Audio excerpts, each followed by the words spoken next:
Melis? Bir şey mi oldu? Kimsin sen?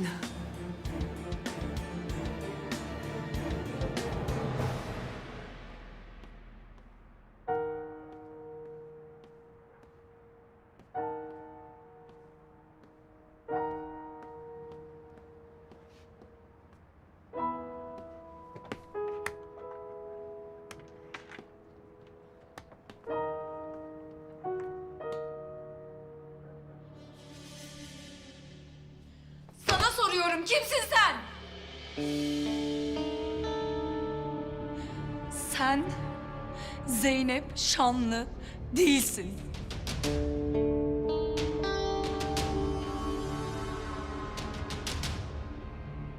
Cevap ver, kimsin? Polisi arıyorum.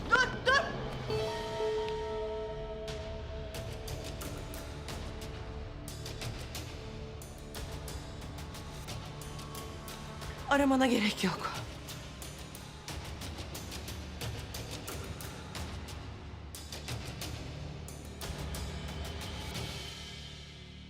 Sana zaten söyleyecektim. Neyi söyleyecektin bana? Ha? Neyi?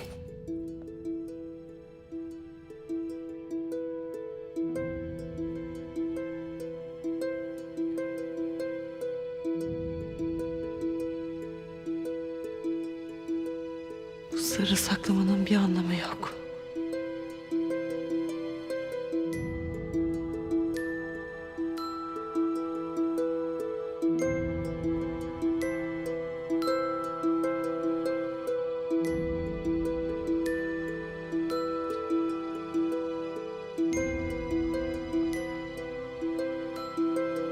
Kimsin sen?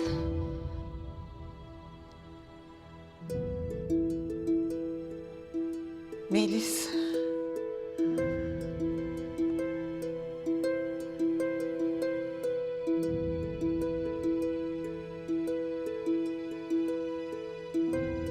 Benim.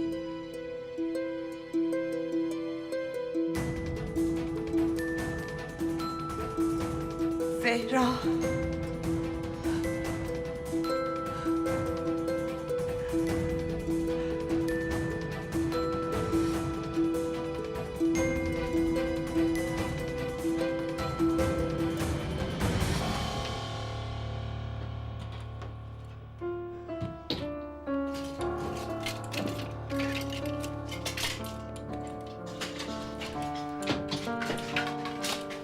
Yok.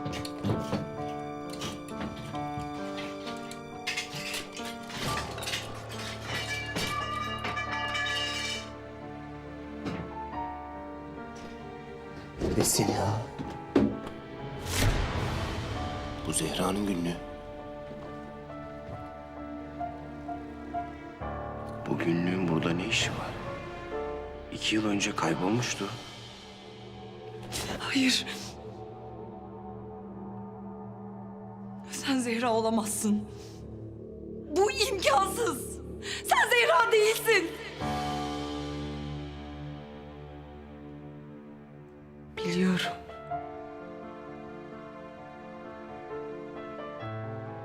Buna inanması zor.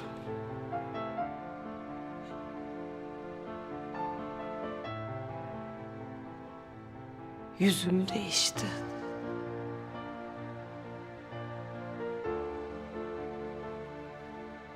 Bunca zaman geçti.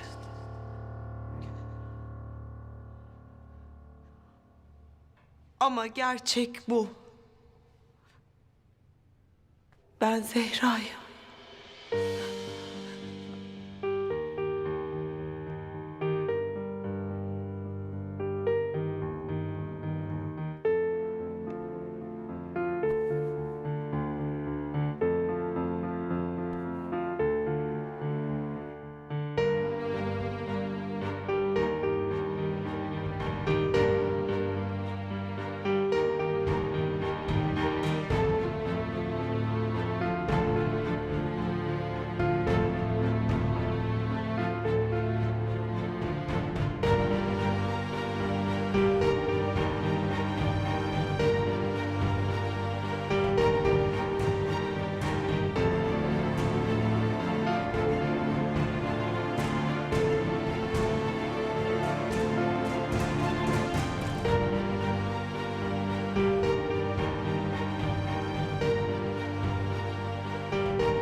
uyuz komiser kendisini yine sen olarak tanıtıp beni kandırmaya çalıştı.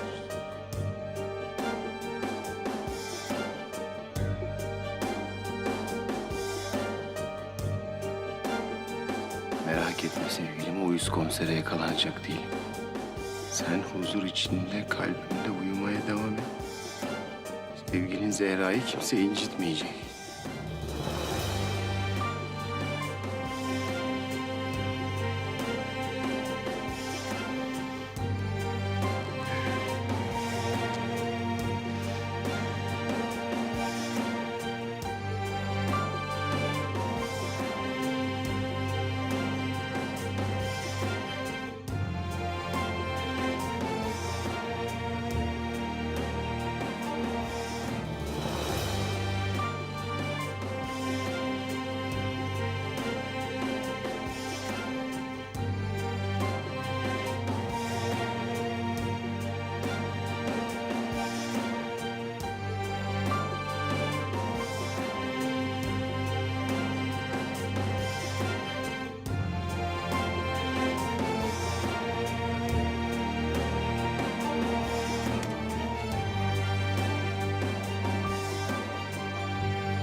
Her şey bitti artık. Benim kim olduğumu biliyor.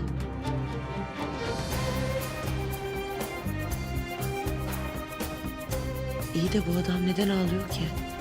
Beni öğrendi işte. Neden hala numara yapmaya devam ediyor?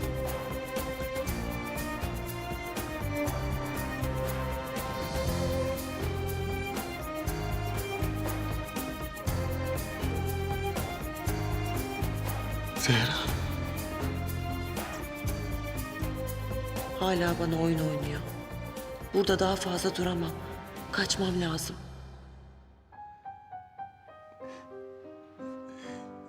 Zehra.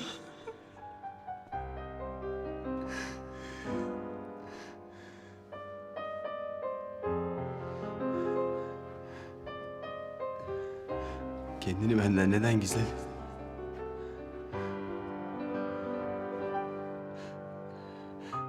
Seni beğenmeyeceğimi mi düşündün? Hayır, bu adam Ziya olamaz. Beni kandırmaya çalışıyor.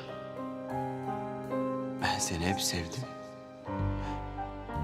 Ve hep seveceğim.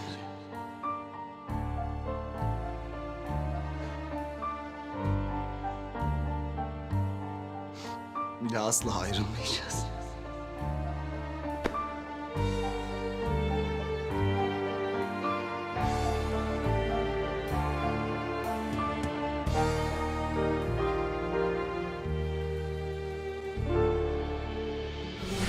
Dur.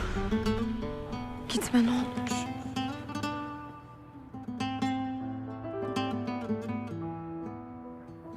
Seni seviyorum.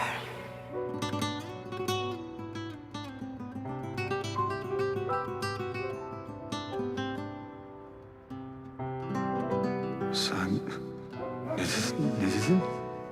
Seni seviyorum dedim. Seni çok seviyorum.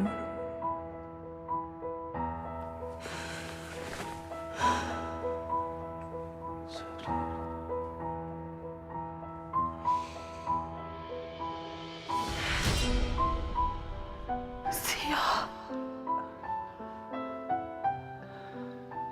Zehra.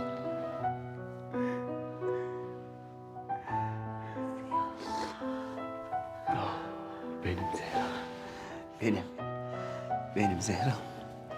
Ya sen misin gerçekten? Benim.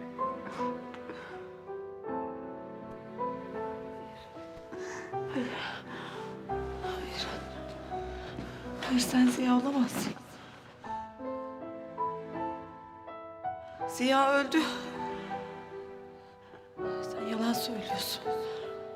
Ziya değilsin sen. Evet, haklısın.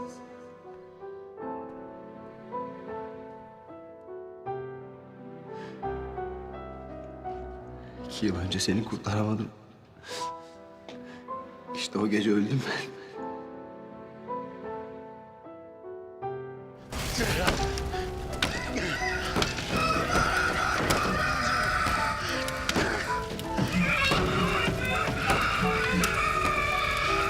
Kurtaracağım seni!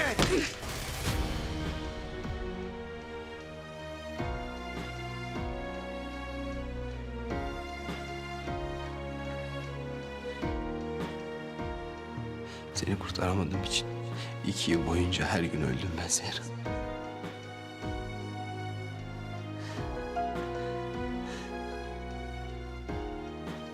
Ama şimdi yeniden doğdum.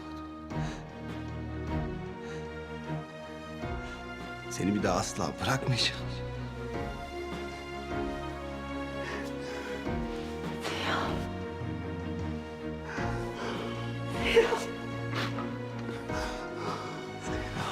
Zehra. Bir daha seni benden hiç kimse ayıramayacak. Seni benden almalarına izin vermeyeceğim bir tane.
O kulübeden niye beni kurtarmadın ha?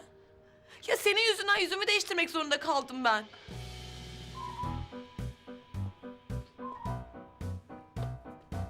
Elimden geleni yaptım. Kızıl Ejder'den intikamımızı da ben aldım. Sen ne işe yarıyorsun ha? Kalbimi kırıyorsun. Ya bir de 2 sene boyunca sürekli peşimden beni kovaladın sen ya. Vallahi Zehra olduğunu bilmiyordum be Zehra. Ya.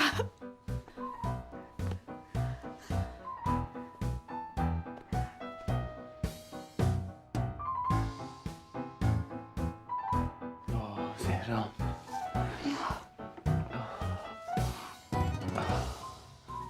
Ya. Bir saniye ya. Ya sen Ziya'ya hiç benzemiyorsun. Ne yapayım? Sen sanki Zehra'ya çok benziyorsun. Ya ama sen gerçekten hiç benzemiyorsun.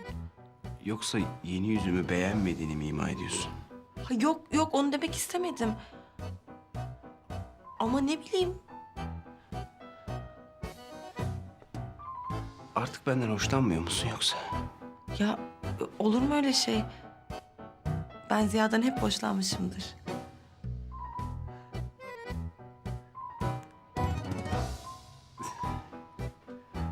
Çok tatlı olmuşsun.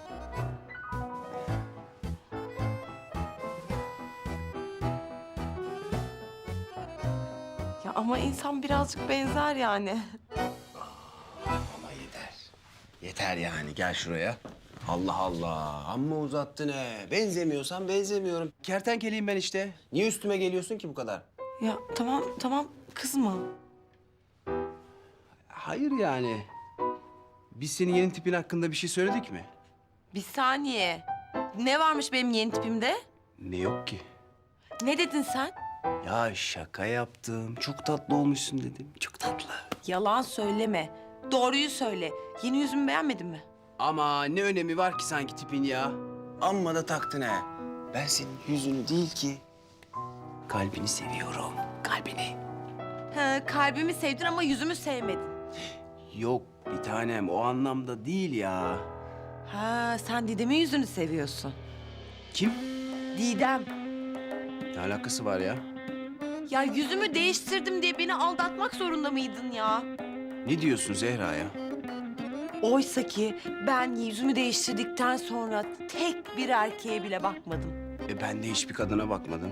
Yalan söyleme. Didem'e baktın. Didem'e bakmadım ben. Bakmadım Didem'e ya. Allah Allah. O Zeynep var ya o uyuz kız. O uyuz kız var ya tanırsın. Ben o uyuz kızı kıskandırmak için Didem'e öyle yaklaşırmış gibi oynadım yani. Anladın mı? Yoksa benim kalbimde bir tek sen vardın. Aptal. Zeynep benim. Zeynep sensin. Evet tamam o zaman Zeynep sensen. Ben Zeynep o zaman ben seni aldatmamış sayılıyorum. Gülmesene ya. Ne? Bana hiç çekmemişsin. Sana hiç çekmemişim. Seni de biliyoruz hanımefendi. Ya bak sinirlendim. Sen o Murat'ı ilk gördüğün günden beri dibinden ayrılmadın be. Aa, ne saçmalıyorsun sen be? Ne saçmalıyorsun? Hayret bir şey neyse. Neyse sinirlenmeyeceğim. Sonuç olarak Murat benim, sen benim peşimden. Yine beni benimle aldatmış sayılıyorsun. Bir şey olmuyor yani sıkıntı yok. Ya gülmesene be. Tabii şimdi böyle bir şey var. Cazibeme karşı koyamadın. Bak hala konuşuyor. Ne yapayım? Gel buraya. Çok özledim seni. Çok.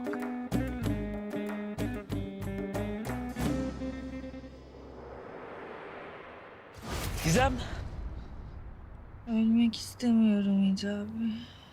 Kurtar beni. Gizem. Hadi uyan artık. Bırakma beni Hicabi. Gizemcim. Seni hiç bırakır mıyım? Bak yanındayım. Hadi uyan. Ne kadar ömrüm kaldı Hicabi? Fesubhanallah. Olur mu öyle şey Gizem? Hadi kalk uyan. Nasıl uyanayım Hicabi? Öldüm ben. Akıncı'nın yüzünü gördüm bir kere. Ya batıl inanç o. Yani Akıncı'nın yüzünü gördün diye ölmen mi gerekiyor? Tövbe yarabbim. Olur mu öyle şey? Kimin ne zaman öleceğini ancak Allah bilir. Gizem. Hadi uyan. Gizem. Hicabi? Hicabi sen niye maskeni çıkarıyorsun ya? Sen beni öldürmek mi istiyorsun? Hem Akıncı olduğunu benden gizliyorsun hem de beni öldürmek istiyorsun. Sen benden kurtulmak mı istiyorsun Hicabi? Ne çabuk benden sıkıldın Hicabi? Yoksa sen artık benden hoşlanmıyor musun Hicabi?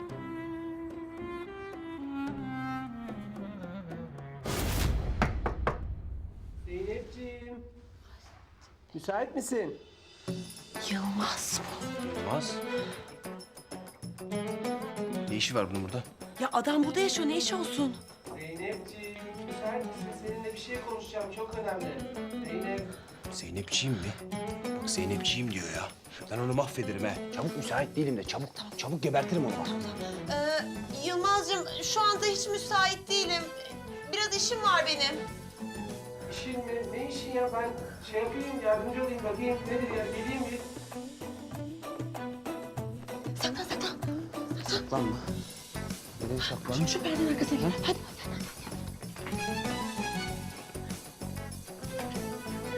Çabuk bak sinirleniyorum çok fena yaparım. Zeynep geliyorum. Zeynep. Zeynepciğim. Yılmaz. Zeynep. Ne yapıyorsun sen? Ben sana yardımcı olayım. İşmiş var dedim. Ne var?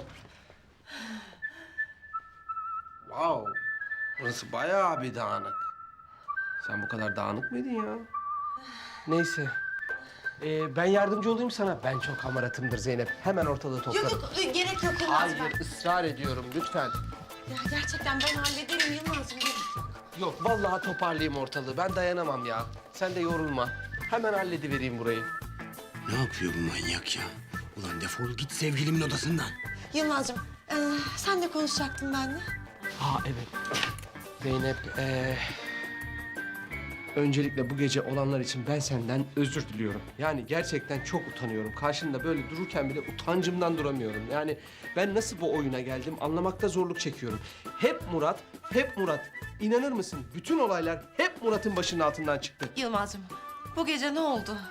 Ya ne olacak? Operasyon bahanesiyle o iki kızı aldı, getirdi benim evime, odama attı. Ya ben nasıl bu oyunun parçası oldum? Olmak istemedim. Hayır Murat, yapma dedim. Sen çapkın bir insansın. Beni bu oyunun içine dahil etme. Gördün elimde kapı kolu vardı. Ben nasıl kaçtım biliyor musun kapıdan? Ya Murat çok çapkın bir insan ya. Böyle bir erkek olamaz. Ay. Ulan Yılmaz. Alçak herif seni. Doğru mu bu söyledikleri? Aa. Zeynep ben sana ne zaman yalan söyledim ya? Ya bu çocuk çapkın. Ben bile inanamıyorum ya. Arı gibi. Her çiçekten bir bal alayım. Demek öyle. Tabii, tabii. Ne yapıyorsun lan Yılmaz? Kızı zar zor ikna ettim zaten. Ben ailesine, evine bağlı bir erkeğim Zeynep. Ben aile ve yuva kurmak istiyorum. Lan ne yapıyor bu? Resmen Zehra'ya asılıyor. Vuracağım lan ben bu adamı. Tamam Yılmaz'cığım. Biz bunları seninle sonra konuşalım. Tabii tabii. Zeynep, eğer yapılacak bir iş varsa ben yaparım. Hiç sıkıntı yok. Toplayayım ben ortalığı. Gerek yok Yılmaz'cığım. Gerçekten konuşalım tamam mı? Tamam, büyük bir zevkle yapardım ben. Teşekkür ederim. İyisin değil mi sen? İyiyim iyiyim. Tamam. Umarım kendimi doğru ifade etmişimdir sana. Bak Zeynep, kesinlikle ben tek eşli bir insanım. Aile, yuva kurayım istiyorum. Biliyorum. Konuşacağız, Tamam. konuşacağız. Öldüreceğim. Aç kapıyı. Dur Siyah'cığım ne yapıyorsun ya? Nasıl ne yapıyorsun? Öldüreceğim onu. Bırak. Ama hayır. Bırak, öldüreceğim onu ya. Hayır.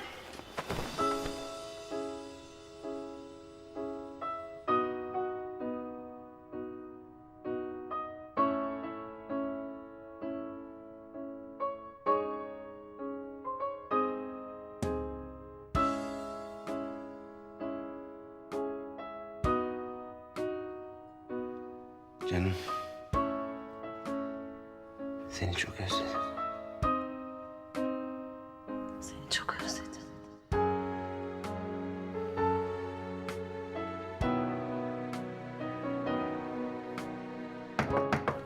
Zehra içeride misin?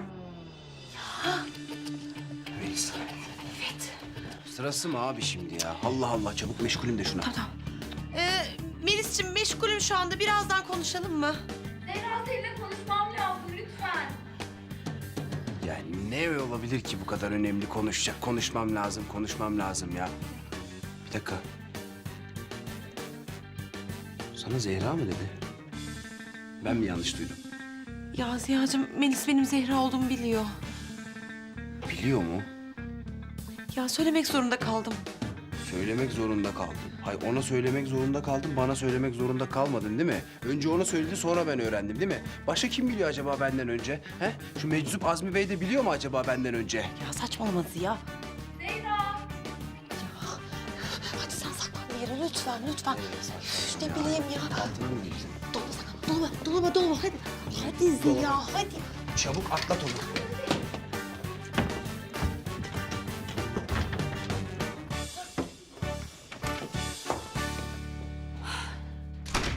Zehra. Benim seninle konuşmam lazım. Ya tamam canım geçti.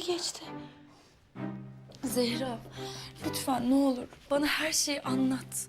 Ya sen oradan nasıl kurtuldun benim aklım ermiyor. Yüzün nasıl değişti? Ya maskeli kız ne ara oldun, nasıl oldun? Ne olur bana her şeyi anlat. Ben sabaha kadar uyuyamam. Melis'ciğim yarın anlatsam olur mu? Zehra ne olur. Bak uyuyamam gerçekten. Benim her şeyi bilmeye ihtiyacım var. En kısa detayına kadar, ayrıntısına kadar anlat tamam mı lütfen? Ben gerçekten hiç müsait değilim. Zehra?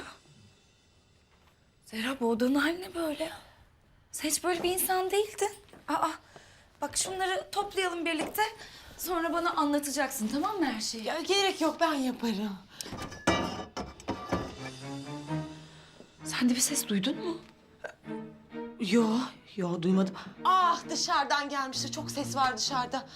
Ya bak Zehra çok dikkatli olmalıyız tamam mı? Murat komiser senin peşinde. Ha, biliyorum Melis'ciğim.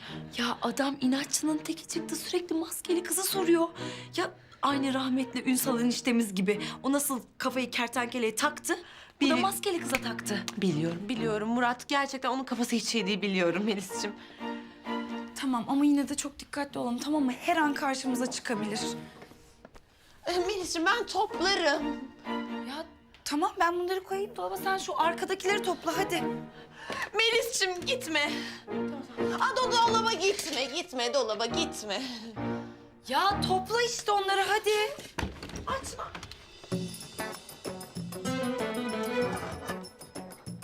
Murat komiser. Ne haber? Eyvah yakalandık. Merak etme Melis'ciğim, ben halledeceğim. Pis sapık, senin orada ne işin var?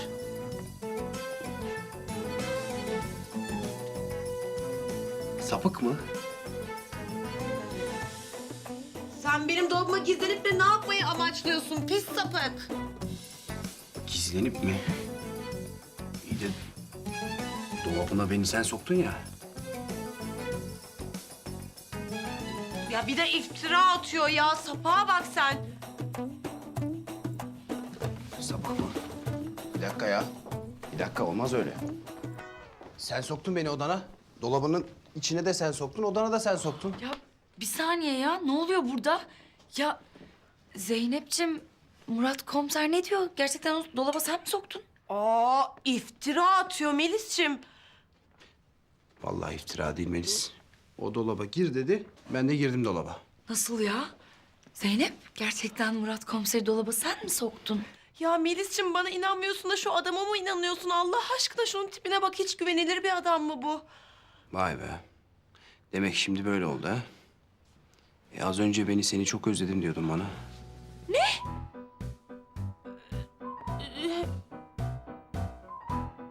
Evet Melis, evet. Kuzenin bana sırılsıklam aşık, itiraf et. Hayır olamaz bu ya. Ya ben sana inanmıştım ya. İnanmıştım. Sen niye benim duygularımla oynuyorsun? Ya Melis, sen ne diyorsun?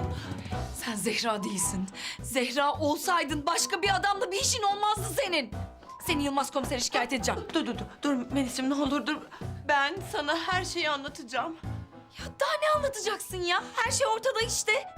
Değil, ben sana her şeyi anlatacağım. Bir izin ver. Ya her şeyi anlatacakmış, her şeyi. Ne anlatacaksın acaba? Ya siz ikiniz ne çeviriyorsunuz ya? Melis, gerçekten her şeyi açıklayacağım. Sen anlat.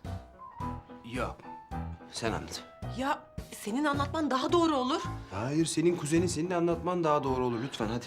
Aa yeter ya. Sen anlat, sen anlat. Biriniz anlatın işte. Melis'ciğim, ben teknik olarak Ziya'yı hiç aldatmadım. Öyle mi canım? O zaman bu adam kim? Ziya mı? Ya sen benimle dalga mı geçiyorsun? Aslında evet, yani tam da göründüğü gibi Murat komiser eşittir Ziya.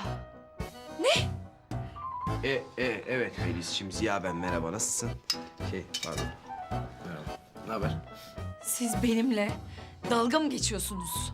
Yo, hiç dalga geçmiyoruz. Şimdi Melis'ciğim şöyle olmuş. Hani ben yüzleşme operasyonu geçirdim ya. Aynı operasyonu Ziya da geçirmiş. Ben de bunu tam olarak şimdi öğrendim. Yani sen kapıdan girmeden tam önce öğrendim bunu. Ziya. Zehra. Ziya. Zehra'm. Ay yok. Ay bana bir şey. Bayıldı. Alıştıra söylemiyorsun ki. Pat diye Ziya dedin, bayılttın kızı ya.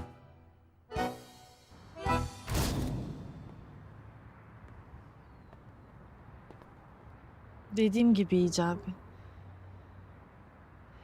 Seninle evlenemem. Daha önce de söylemiştim. Polisin aradığı biriyle hayat kurmam mümkün değil. Ben sensiz yaşayamam Gizem. Bana bunu yapma. Ben seninle evlenip güzel bir aile kurmak istiyorum. Tamam o zaman. Bunun tek bir çözümü var. Bu kostümü çıkaracaksın, bir daha da hiç giymeyeceksin. Akıncı olmayacaksın Hicabi. Böylece polis de seni aramayacak. Söz veriyor musun Hicabi? Akıncı olmayı bırakacak mısın? Gizem, aile kurmak benim için Akıncı olmaktan daha önemli. Biliyordum. Biliyordum. Beni seçeceğini biliyordum. O zaman barıştığımıza göre... Bir saniye. Bu yüzüğü de parmağına takabilirim. Evet. Evet bak.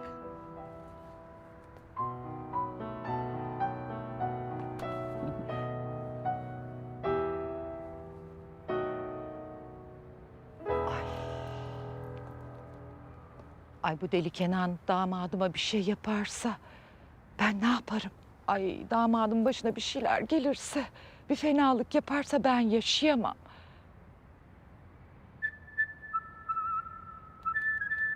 Ay damadım. Ay.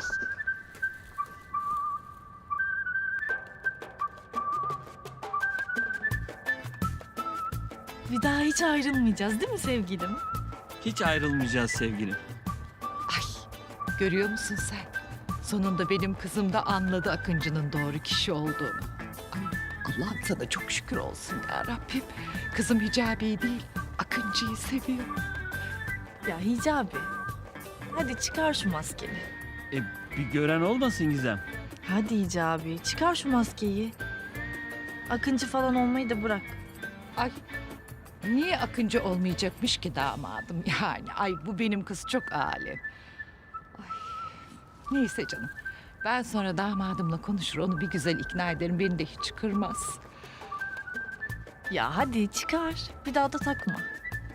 Tamam Gizem. Maskemi çıkarıyorum. Bundan sonra Akıncı olmayacağım. Ay ilk defa damadımın yüzünü göreceğim.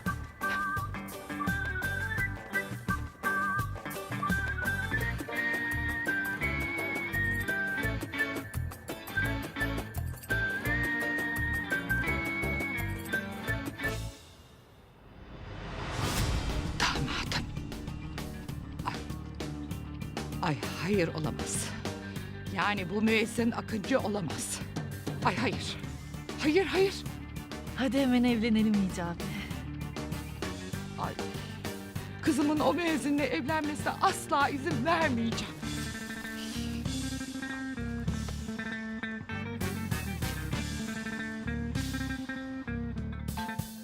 Allah Allah, bu saatte kim ola ki bu ya? Alo. Yılmaz komiser. Ben Ayla Gizem'in annesi. Ayla Hanım. Yılmaz komiser. Ben Akıncı'nın nerede olduğunu biliyorum. Hemen gelin, hemen tutuklayın onu. Bir dakika, Akıncı mı dediniz? Evet Akıncı. Bizim mahalledeki koruluğun orada. Yalnız kaçmadan hemen gelin, yakalayın hadi çabuk. Ulan Akıncı, bu sefer elimden kurtulamayacaksın. Senin sayende kertenkeleyi de yakalayacağım ben. İkinizi var ya, kodese tıkacağım. Böyle kafanızı, gözünüzü yaracağım lan bu sefer. Kızımla evlenmene asla müsaade etmeyeceğim.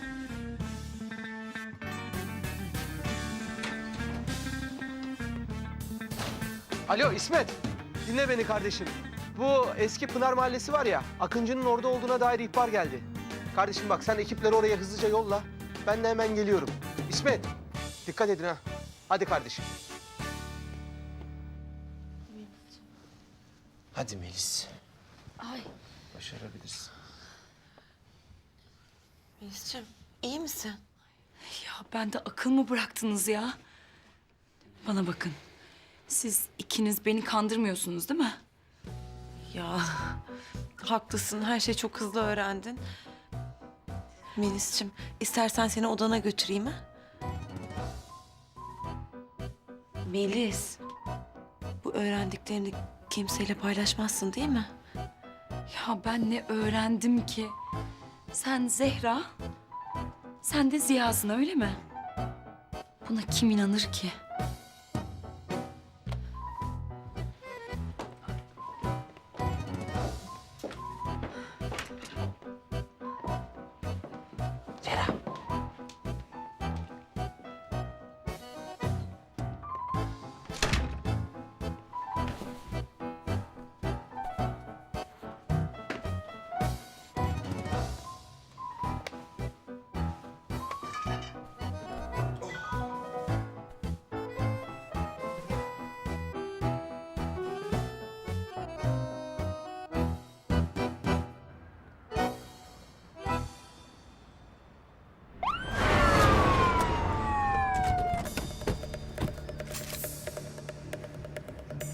Akıncı! Teslim ol!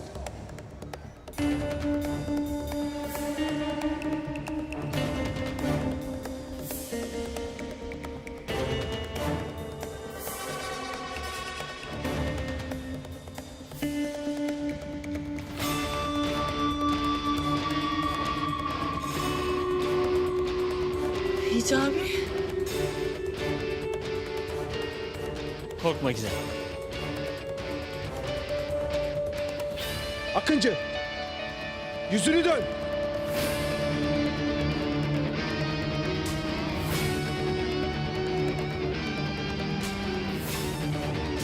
Ya kime diyorum? Yüzünü dönsene!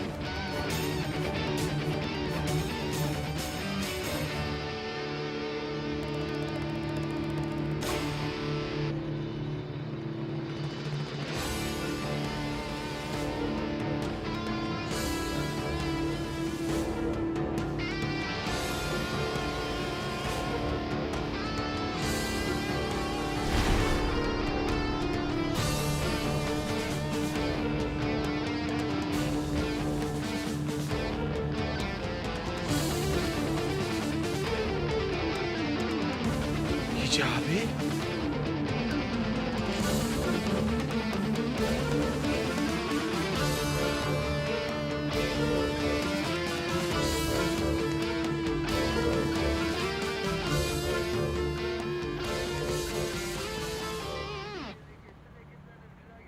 Hicabi. Vallahi de billahi de biliyordum ya. Müezzin şifre değildi. Müezzin sendin. Ulan Hicabi, sen var ya sen. Seni çakal seni. Ay, ay, ay, ay, ay. Tutuklayın şunu. Komiser bey, kızımdan uzak dursun. Anne. Yani Ayla Hanımcığım size de ayrıca teşekkür etmek istiyorum. Eğer Hicabi ihbar etmeseydiniz biz hayatta yakalayamazdık. Ya düşünebiliyor musunuz ya? Akıncı Hicabi. Olacak iş değil ya. Kızımın onunla evlenmesine müsaade etmem asla. Şimdi efendim o kadarını ben bilemem artık aranızda. Anne bana bunu nasıl yaparsın ya? Nasıl Akıncı'yı ihbar edersin? Üzgünüm kızım. Yani Hicabi'nin Akıncı olduğunu öğrenince işler değişti. Akıncı'nın damadım olmasına müsaade etmem.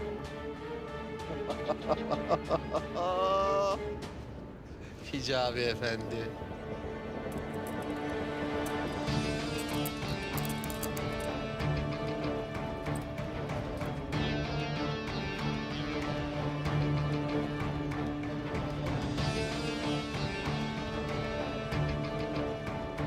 Akıncı, bitti.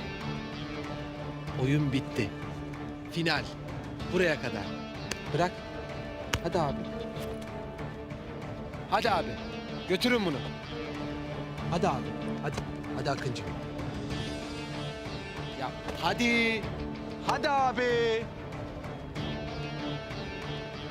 Şimdi Ayla Hanımcığım siz de benim arabaya geçin. Ben de geliyorum. Hadi Gizemciğim. Gizem. Hadi. Hadi Gizem. Arkadaşlar hadi. Hadi Akıncı. Bırak romantiği. Geç oldu. Hadi abi götürün.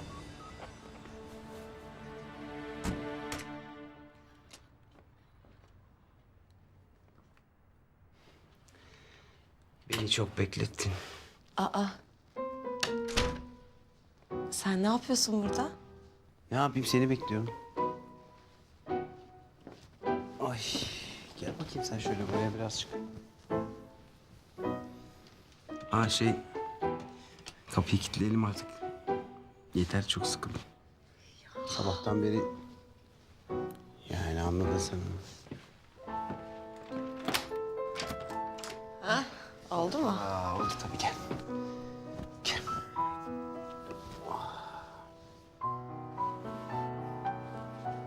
Çok özledim seni.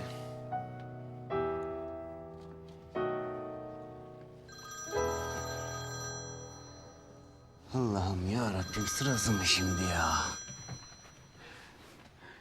Yılmaz. Rahat yok. Adam kabus. Adam kabus. Efendim Yılmaz. Ya oğlum neler oldu neler lan? Ne olduysa oldu oğlum ya. Allah Allah. Gecenin körü niye arıyorsun beni rahatsız ediyorsun ya? Oğlum uzun zamandır peşinde olduğumuz suçluyu yakaladık. İyi Yılmaz tamam aferin bravo sana. Getireceğim ben plaketini yarın sana. Hadi öpüyorum görüşürüz hadi bay bay. Bir dakika oğlum. Ha kimi yakaladığımı sormayacak mısın? Tamam Yılmaz tamam. Kimi yakaladın? Hadi söyle de kapat telefonu uyuyalım artık. Oğlum Hicabi'yi yakaladık Hicabi. Hicabi'yi mi yakaladın? Tabii oğlum Hicabi'yi yakaladık. Yılmaz sen kafayı mı yedin oğlum? He? Hicabi'yi niye yakalıyorsun? He? Manyak mısın sen? Niye yakalıyorsun Hicabi'yi? Yüzün adamı niye yakalıyorsun sen ya? Bırak onu çabuk sal evine gitsin adam. Ah ulan ah. Ortak bu Hicabi var ya hepimizi çok fena keklemiş oğlum. Ne demek istiyorsun Yılmaz? Oğlum müezzin şifre değilmiş. Müezzin Akıncı. Hicabi Akıncıymış oğlum Akıncı. İnanabiliyor musun lan? Ne? Hicabi Akıncı mı çıktı? Saçmalama Yılmaz. Hadi. Hadi hemen Hicabi'yi bırakıyorsun tamam mı? Hadi salıyorsun çabuk. Hızlı. Bak şimdi biz emniyete gidiyoruz tamam mı? Sen de bu tarihi anı kaçırma derim. Hadi atla gel. Hadi görüşürüz. Hadi arkadaşlar hadi. Hayır. Alo. Yılmaz. Alo. Yılmaz! Vay be. Akıncı Hicabi miymiş ya? Hicabi'yi hemen kurtarmam lazım. Hicabi'yi hemen kurtarmam lazım Zehra. Akıncı Hicabi'ymiş ya. Sen de kertenkele çıktın. Artık hiçbir şey şaşırtmaz beni. Kurtarmam lazım Hicabi'yi. Tamam canım sen git Hicabi'yi kurtar. Ben seni burada beklerim. Ya Ziya ben çok acıktım. Bana gelirken acılı şalgam bir de Adana dürüm yaptırıp gelsene. Adana dürüm. Tamam sevgilim tamam. Buradan pencereden gel. Bir dakika zaten telefonu unuttum. Hadi öpüyorum. Arayacağım seni. Tamam. Ziya dürümü unutma ya gözünü seveyim. Tamam aşkım tamam.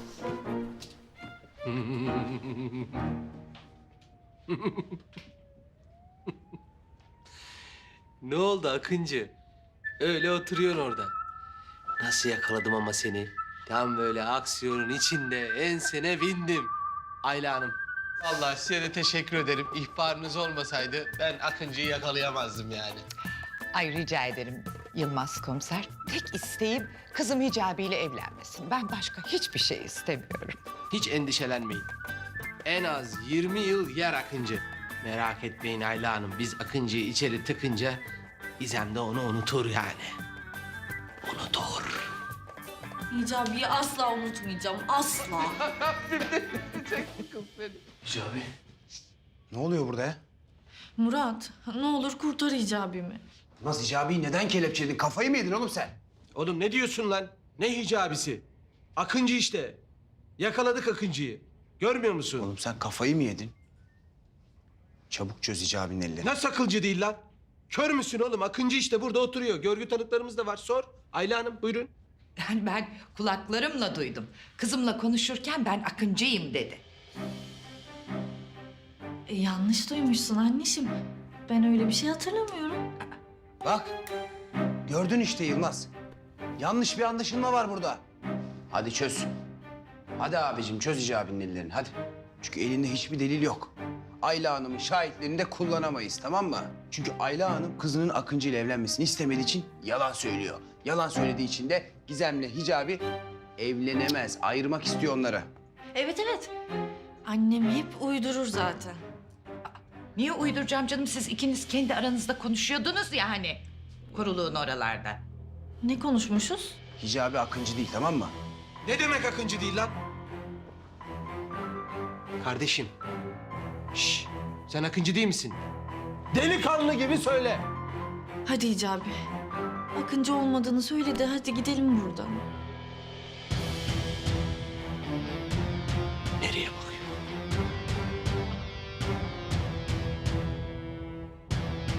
Hicabi. Hadi güzel kardeşim. Yılmaz komisere Akıncı olmadığını söyle.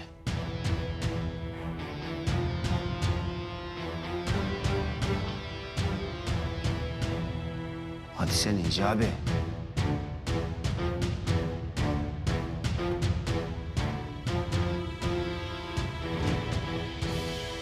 Tabii. Söylemesine ne gerek var? Çünkü o da biliyor ki Akıncı olmadığını. Değil mi Hicabi? Konuşsana Hicabi. Konuşsana. Hadi Yılmaz. Ver şu anahtarları Yılmaz. Yılmaz ver şu anahtarları. Anahtar vermem, çek elini ya. Bırakır mısın ya? Bana bak, ver şu anahtarı. Ya. İşte burada. Burada bak. Hicabi. Hadi be güzel kardeşim. Hadi uzat ellerini çözeyim. Ay Yılmaz komiser ne oluyor burada yahu? Ay siz bunu yakaladınız ya. Bir şey yapın. Hayır anne. Akıncı'yı yakalamadılar. Deliller yetersiz. Hicabi Akıncı olduğunu söylemedi ki. Ay ne demek deliller yetersiz? Zaten hiçbir suçlu olduğunu söylemez ki. Ay bu ne saçmalık, Allah aşkına bir şey yapın Yılmaz Bey. Hayır Murat. O kelepçeyi çözersen, onu serbest bırakırsan sen de suçun parçası olursun. Ben böyle bir şeyi affetmem. Akıncı'yı serbest bırakamazsın. Hayır. Ne Akıncısı oğlum ya? Allah Allah. Akıncı falan değil o. Hicabi o. Benim kardeşim o ya. Hicabi hadi kardeşim. Uzat şu ellerini çözeyim hadi.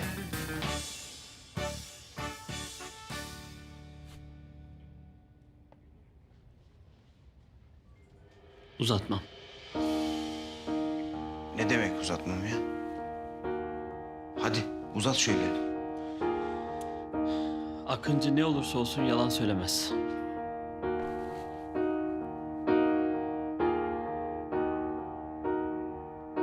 Yılmaz komiser.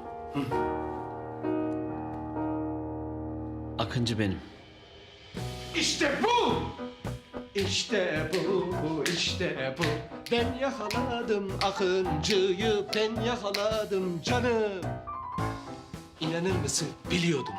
Müezzin şifre değildi. Sendin. Ben yakaladım. Olayın üstündeydim. Takip ettim. İhbar aldım ve ben yakaladım. Ne yaptın Hicabi sen? Ne yaptın? Kusura bakmayın hocam. Yalan söyleyemezdim. Hicabi bana bunu nasıl yaparsın ya? Gizem. Akıncı asla yalan söylemez. Üzgünüm. Ay Allah'ım şükürler olsun ya Rabbim, sonunda Hicabi'den kurtuldum. En az 20 yıl yer. Yemezse yanına yatar.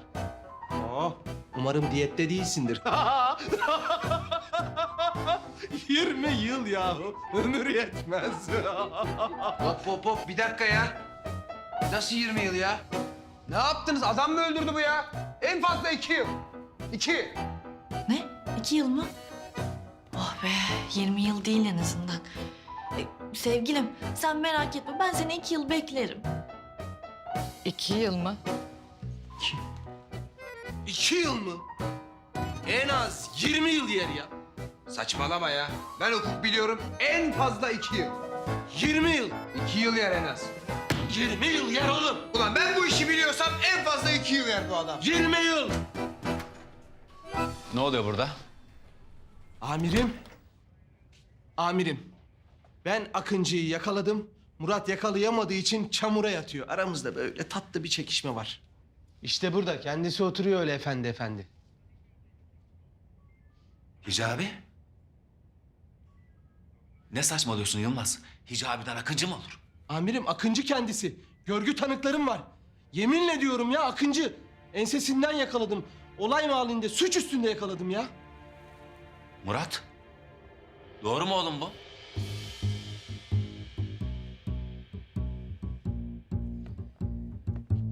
Maalesef amirim. Hicabi? Kalk kalk ayağa kalk ya. Buyurun amirim.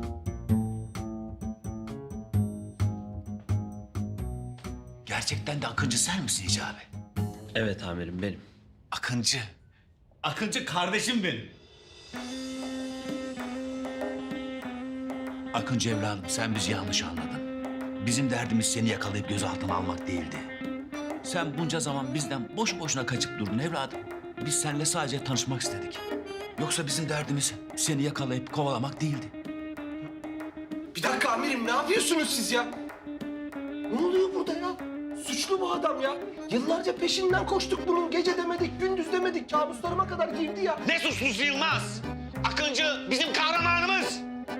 Akıncı mazlumların dostu, zalimlerin can düşmanı. Akıncı yolda kalanın, darda kalanın tek dostu. Akıncı bir halk kahramanı lan! Ya halk kahramanı da biz bu adamı 2 yıldır sabah, gece, gündüz kovalıyoruz amirim ya. Biz neyin kahramanıyız ya? Ben neyin kahramanıyım ya? Ben amirim ya. Perişan oldum, ailemi göremedim ya.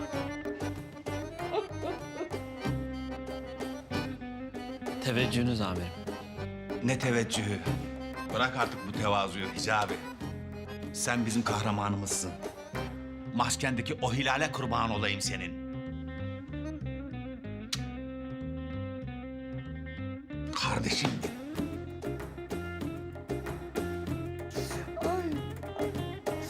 Canım benim. Derhal çöz Akıncı'nın ellerini. Ya kusura bakmıyorsun Akıncı, bak. Hiç olayları kişisel algılama. Biz de işimizi yaptık. Öyle darılmak, gücenmek yok. Seviyoruz biz seni. Olur böyle şeyler Yılmaz komiser. Akıncı. Alnındaki hilale ben de kurban olayım. Gel bir öpeyim seni alnından. Darılmak yok. Tamam. Kişisel alma sakın hiçbir şey. Sakın. Ay ne oluyor Allah aşkına, bana bir izahatte bulunun. Ne oldu anneciğim? Biraz önce gülüyordun ama. Bak son gülen iyi gülermiş. Bu arada ne içersin Akıncı kardeşim? Amirim ben zahmet vermeyeyim sağ olun. Ya ne zahmeti? Buraya kadar gelmişsin. Hiç öyle şey olur mu? Madem öyle o zaman ben bir açık çayınızı içerim. Yılmaz oğlum, koş 2 tane çay kap. Benimki de demli olsun. Yılmaz. Bana da bir orta şekerli Türk kahvesi. Hadi abiciğim. Hadi abi. Bana da bir markido sade. Ay madem öyle ben de bir karamel macchiato alayım. Vay be. Demek Akıncı sensin. Senin Akıncı olmana çok sevindim. Sen dini bütün, ehli müslim, dürüst, cesur. Senin gibi bir kahramana gerçekten ihtiyacımız vardı. Eyvallah Yılmaz'cığım. Suyunu koymamışsın ama idare edeceğiz artık. Bundan sonra önemli operasyonlarda senin de katkılarını bekliyoruz Akıncı. Teşekkür ederim amirim. Seve seve. Emniyet teşkilatının emrindeyim efendim. Yılmaz senin de bilmeni istiyorum. Akıncı kardeşimiz bundan sonra bizimle birlikte olacak. Bizimle birlikte olacak derken... Yani Evet şöyle söyleyeyim. Murat komiser ve Akıncı önemli operasyonlarda birlikte olacaklar. Sen de onlara destek olacaksın.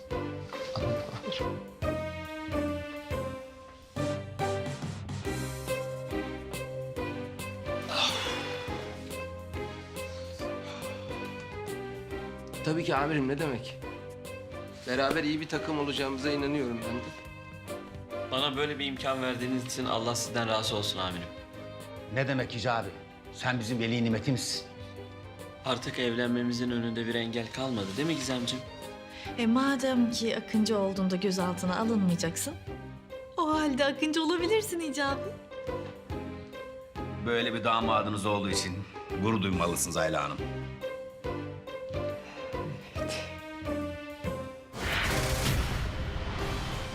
Siz Sayın Akıncı, nişanlınız Gizem Çakır'ı hiç kimsenin etkisi ve baskısı altında olmaksızın kendi öz iradenizle eşiniz olarak kabul ediyor musunuz?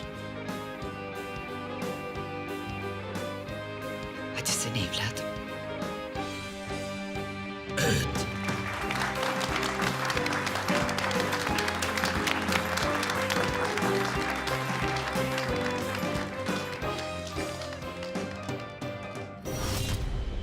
Bu arada şunu da unutmadan söyleyeyim.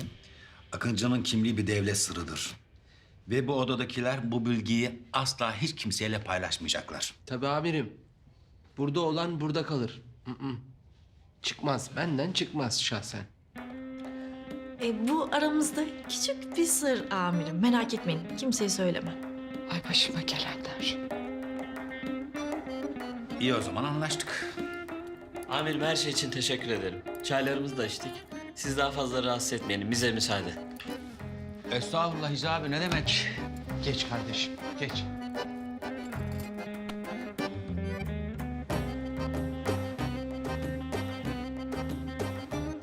Bundan sonra zaten birlikteyiz. Tamam? Tabii ki. Hayırlı olsun güzel kızım. Mutluluklar dilerim. Sağ olun amirim. İyi akşamlar Ayla Hanım. İyi akşamlar. Hicabi, iyi akşamlar kardeşim. İyi akşamlar hocam. Evet çocuklar. Bundan sonra çok daha güçlüyüz. Ne de olsa artık Akıncı da bizimle. Evet amirim. Bundan sonra kimse bizi yıkamaz. Akıncı, ben sahadayız. Suçlular korksun bizden amirim bu saatten sonra. Yılmaz ve Akıncı. Ya da Akıncı ve Yılmaz. Güzel. Yürürüz biz burada. Yürürüz. Oğlum oran buran oynamasın. Döneklik yapma. Ne diyorsun oğlum sen ya? Benim içimde her zaman Akıncı'ya karşı bir sevgi, sempati vardı. Ama biraz böyle manipüle edilmem lazımdı. Hadi oradan be. Biz niye göremedik hiç? Döneksin oğlum işte. Bal gibi döneksin. Şunun ağzının ortasına çarparım. Sus artık sen yeter. Gel. Abi, dosya şimdi Emniyet İstihbarat'tan geldi. Tamam sen çıkabilirsin. Amirim hayırdır?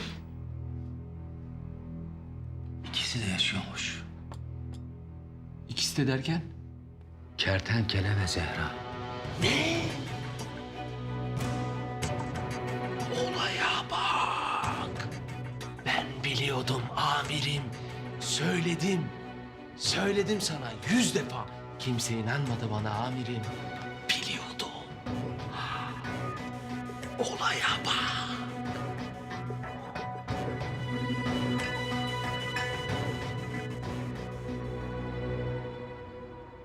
Ne iş arkadaş ya? Hicabi'nin Akıncı çıktığı şokunu üzerinden atamadan Zehra ile Kertenkele'nin yaşadığını öğreniyorum arkadaş. Ama ben sana demiştim. Ben sana dedim.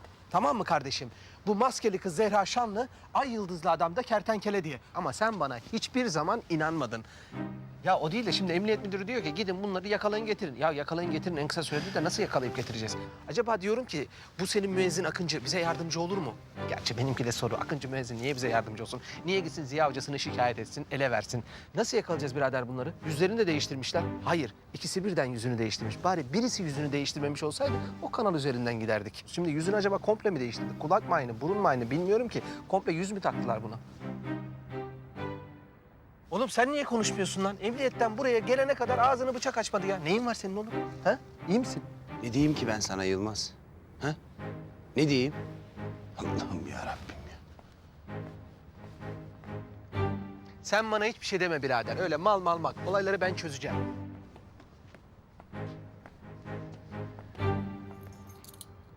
Kardeşim hadi. İyi geceler. Eşlik ettiğin için çok sağ ol. Tamam mı? Hadi. Hadi iyi geceler. Eyvallah. Ne yapacağız şimdi ya? Tam birbirimize kavuşmuşken bu da nereden çıktı?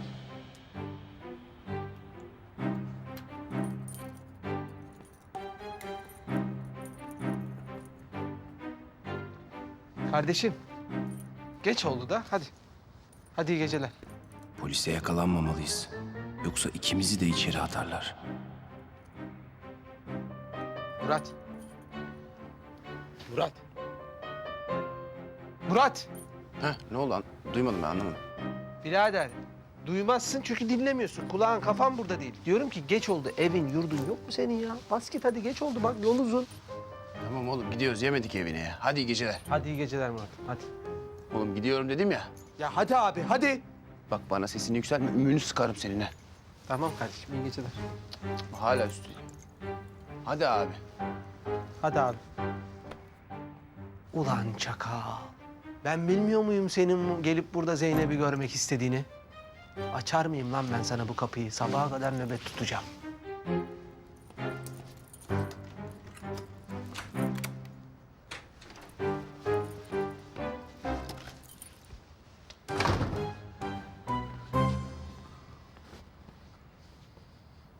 Ulan polisin ikimizin de peşinde olduğunu ben Zehra'ya nasıl söyleyeceğim şimdi? Of lan, of. Haydi bismillah.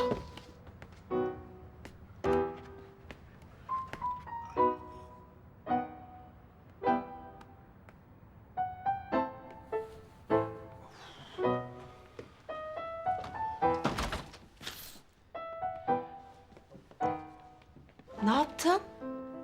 Kurtardın mı Hicabi'yi? Kurtardım bir tanem. Kahraman sevgilim benim.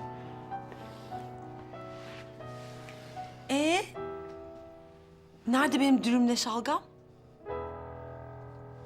İnanmıyorum ya. Unuttun mu yoksa?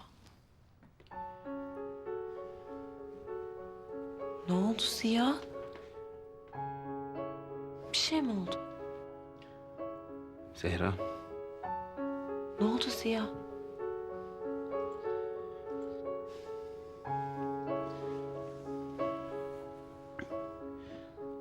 polis ikimizin de yaşadığını biliyor.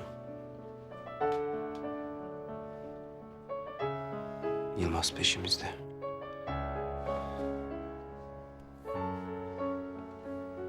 Çok dikkatli olmalıyız bir tanem, çok.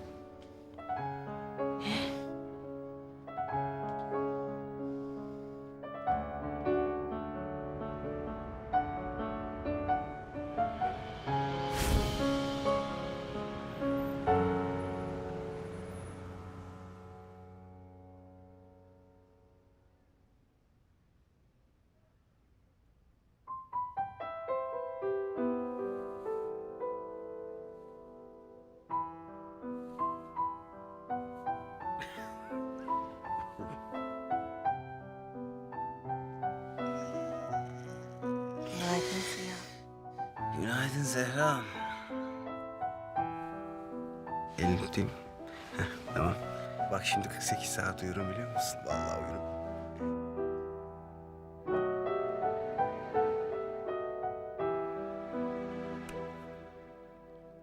Ula siz ayrılmamış mıydınız ha?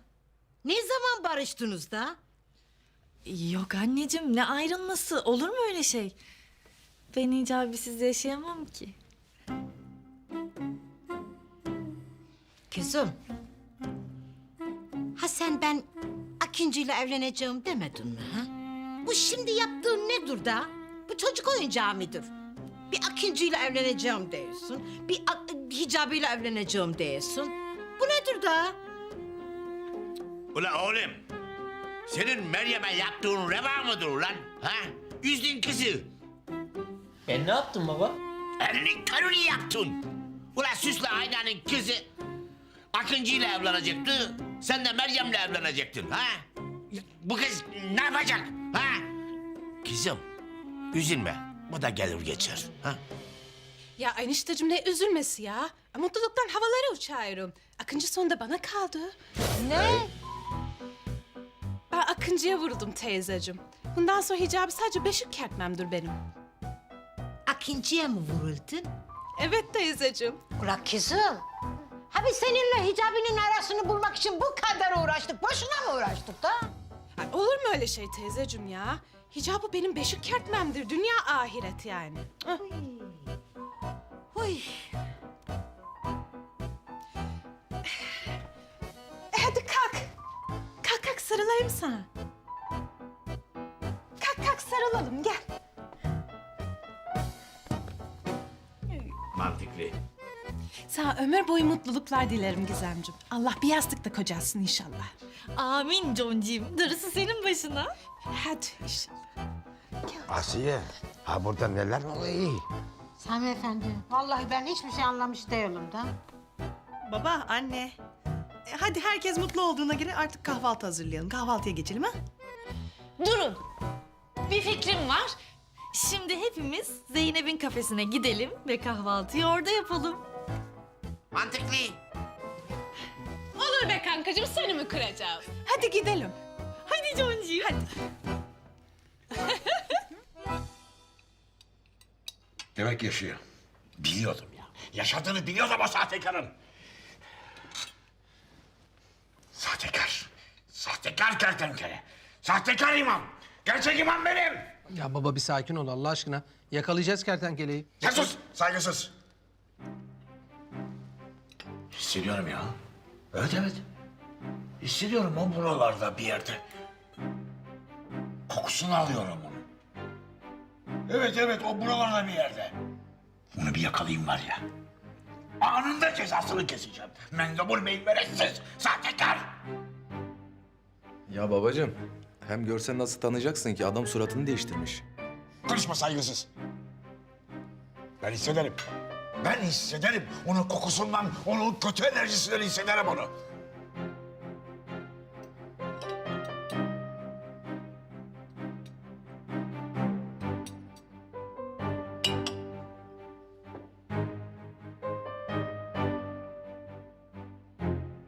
Murat evladım, bu kertenkeleyi ne zaman yakalayacaksınız? Ne? Kim? Kertenkele. Kertenkeleyi... Baba, bana niye sormuyorsun ya? Ben yakalayacağım işte. Çok yakında yakalayacağım. Bana sor. Niye ona soruyorsun? Bana sor ya. Konuşma saygısız sen. Konuşma. Zehra da maskeli kız olduğuna göre ikisi birlikte takılıyorlar bence. Ulan 1000 yıl düşünsem yemin ediyorum Zehra'nın maskeli kızı oldu aklıma gelmez. Onu da yakalayacağız birader. Onu da yakalayacağız. Abi o da suratını değiştirmiş. Onu nasıl tanıyacaksın? Bence bunların ikisi buradan kaçtılar. Yani polis peşlerindeyken neden burada dursunlar ki? Değil mi ama? Yani kuzenim Zehra ve Kertenkele kesin yurt dışına çıktılar. Kesin. Bir saniye. Yani şöyle seni dinleyince Melis, kuzenin Zehra ile telefonda görüşmüş gibisin. Görüştün mü? Ne dedi? Nerede şu anda? Bir bilgi vermiştir kesin. Ne dedi? Ne dedi? Telefonla görüştüğünde sana ne dedi? Buradalar mı Melis? Çabuk söyle, buradalar mı? Ya Yılmaz, saçmalama ne alakası var canım? Ben Zehra'yı falan görmedim.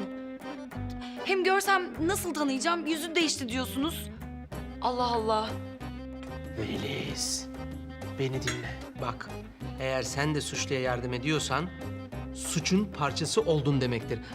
Sonra ben Yılmaz söylemedi, haberim yoktu, suç olduğunu bilmiyordum. Olmasın lütfen. Demedi, deme. Ben burada söylüyorum. İkisi buradalar. Hiçbir yere gidemezler. Diyeceksiniz ki niye? Çünkü bütün sevdikleri burada da onda. Konuşma saygısız. Sen kertenkeleyi yakala. Zehra'nın peşini bırak. Zehra'nın suçu yok. Onu suça kertenkele bulaştırdı. Aşağılık, sahtekar. Ya baba olur mu öyle şey şimdi? Senin söylediğin de bir defa hani... O ne konuşuyor hayırsız ya? Zehra bizim kızımız. Onu kertenkelenin elinden kurtarın. En kısa sürede kertenkeleyi yakalayıp adalete teslim edeceğiz Azmi Bey. Siz merak etmeyin. Evet. Sana güveniyorum Murat evladım. Zehra kızımı kurtar. Ay lütfen Murat komiser. Benim zavallı kuzenim Zehra'yı o kötü adam kertenkelenin ellerinden kurtarın. Lütfen. Zeynep, ayıp olmuyor mu? Zeynep Hanım. Kertenkele meselesi bende. Zehra Hanım'ı ben kurtaracağım. Murat değil. Didem Hanım geldiler. Hemen al içeri. Didem mi? Evet Didem Hanım. Murat'ın çok yakını. Çağırayım, yanında bulunsun kahvaltıda. Murat da zaten böyleler. Afiyet olsun. Didem, geç açsındır. Hemen otur bir şeyler ye. Hoş geldin kızım.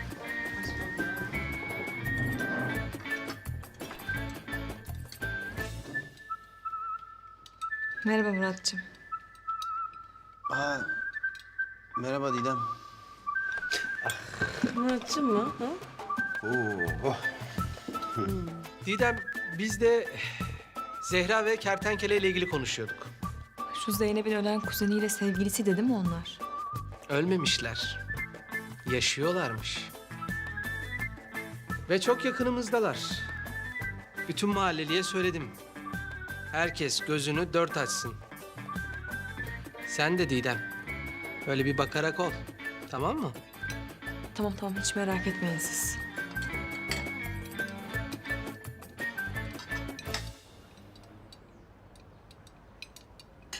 Ya uşaklar, bu kertenkele yaşarmış ha. Ya nasıl olur bilemedim ha. Abi yüzü de değişmiş diyorlar. Ana, benim derhal kaçmam lazım. Ula yalnız onun yüzü mü değişmiş? Zehra'nın yüzü de değişmiş. Zehra da yaşaymış. Aa. Ne? Zehra da mı yaşıyor? Bu Yılmaz komiser var ya arkadaşlar. Dedi ki Zehra ile kertenkeleyi görürseniz muhakkak bana haber verin dedi. Abi, şimdi bunlar yüzlerini değiştirdilerse biz görsek nasıl tanıyacağız? Vallahi bunu bilemedim. Hicabi, duydun mu Zehra yaşıyormuş. Evet Gizem, ben de çok şaşırdım. Ziya hocam bana öyle söyledi ama Ziya hocan mı? Murat komiser işte ya. Hicabi, gözün aydın. Ha? Ziya Hocan yaşaymış. Ulan Hicabi, ha senin bu öve bitiremediğin Ziya Hocan kertenkele midir? O muydu?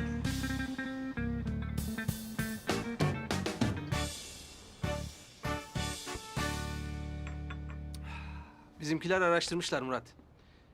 Zehra'nın yüzünü değiştirdiği hastaneyle ilgili hiçbir bilgiye ulaşamamışlar. Zaten ortada kayıt falan da yok. Biliyorsun kertenkelenin yüzünü değiştiren doktorlarla ilgili de hiçbir bilgiye ulaşamadık. Ama benim tezim şu. Bunlar fazla uzaklaşmış olamazlar. Civardalar. Çok yakınımızdalar. Vallahi ben senin yakalayacağına eminim Murat. Ne de olsa benim kahramanımsın. Çek o pis konu Ziya'nın kolundan ya.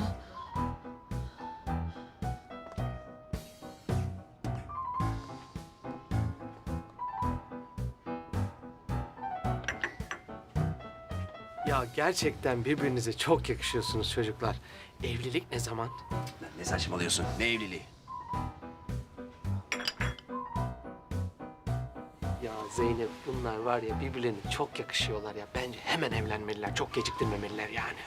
Ne? Yılmaz Bey, müsaadenizle ben Murat komiserle bir şey konuşacaktım. Evet. Zeynep. Benimle de konuşabilirsiniz Zeynep. Gel bakayım. Gel bakayım diyor hala ya. Bittin oğlum sen. Ben ihaneti asla affetmem. Ya ne ihaneti ya? Saçmalama. İki gözüm önüme aksın ki öyle bir şey yok. Ne yapıyorsun? Ya yeter be. Hayret bir şey ya. Bağırtıyorsun beni insanların içinde ya. Cık, cık, cık. Benim Zehra'm böyle değildi. Sana ne oldu? Sen değiştin çok ya. Böyle değildin sen. Benim Zehra'm bana bir fiske bile vurmazdı. Ah Zehra'm. Nerede o eski Zehra'm? Ne dedin sen? Eski Zehra'm bana kıyamazdı ya sen. Neyse. Eski Ziya da benim üstüme gül koklamazdı. Yeter be. Keşke Zehra'm sen değil de Didem olsaydı. En azından dayak yemezdim ya. Yeter ya. Keşke Ziya sen değil de Yılmaz çıksaydı. Bir dakika. Ne dedin sen? En azından Yılmaz bana sadık kalırdı. Bak Zehra çok ileri gidiyorsun. Senin için hiç iyi olmayacak. Çok korktum. Ne yapacaksın? Tutuklayacağım seni. Ay kendini polis sanıyor hala. Garibim. Polisim ben Murat komiser. Bak kertenkele beni kızdırma. Seni gider Yılmaz'a ihbar ederim. Bak maskeli kız benim canımı sıkma gider seni Yılmaz'a ihbar ederim ha. Ha demek öyle. Öyle tabii. Bunlar hala ne konuşuyorlar ya? Ne bileyim Didem. Ben şimdi gidip ikimizi de Yılmaz'a ihbar edeyim de bakayım hangimizi tutuklayacak ha? Ya yapamayacağın şeyleri söyleyip de güldürme beni. Hadi git. Sen şimdi görürsün gününü.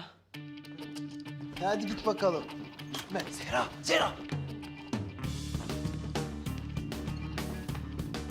Yılmaz, ben sana çok önemli bir ihbarda bulunmak istiyorum. İhbar mı?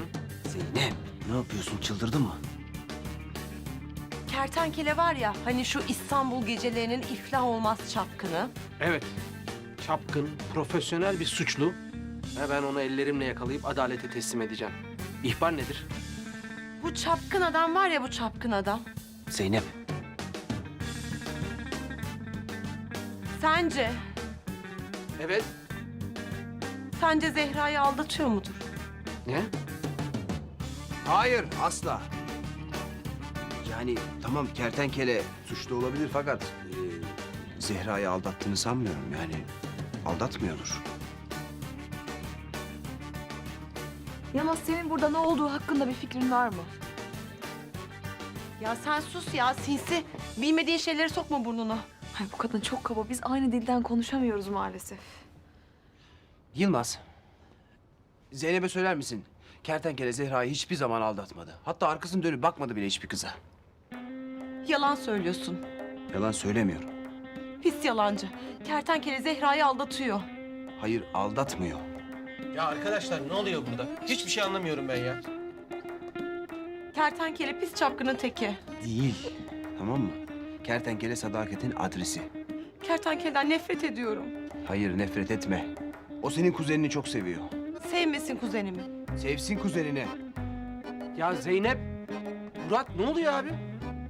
Kertenkele yüzünden burada kavga ediyorsunuz ya. Ya Zeynepciğim kuzenini üzen o sahtekarı yakalayacağım, adalete teslim edeceğim. Bunu bir kenara koyalım.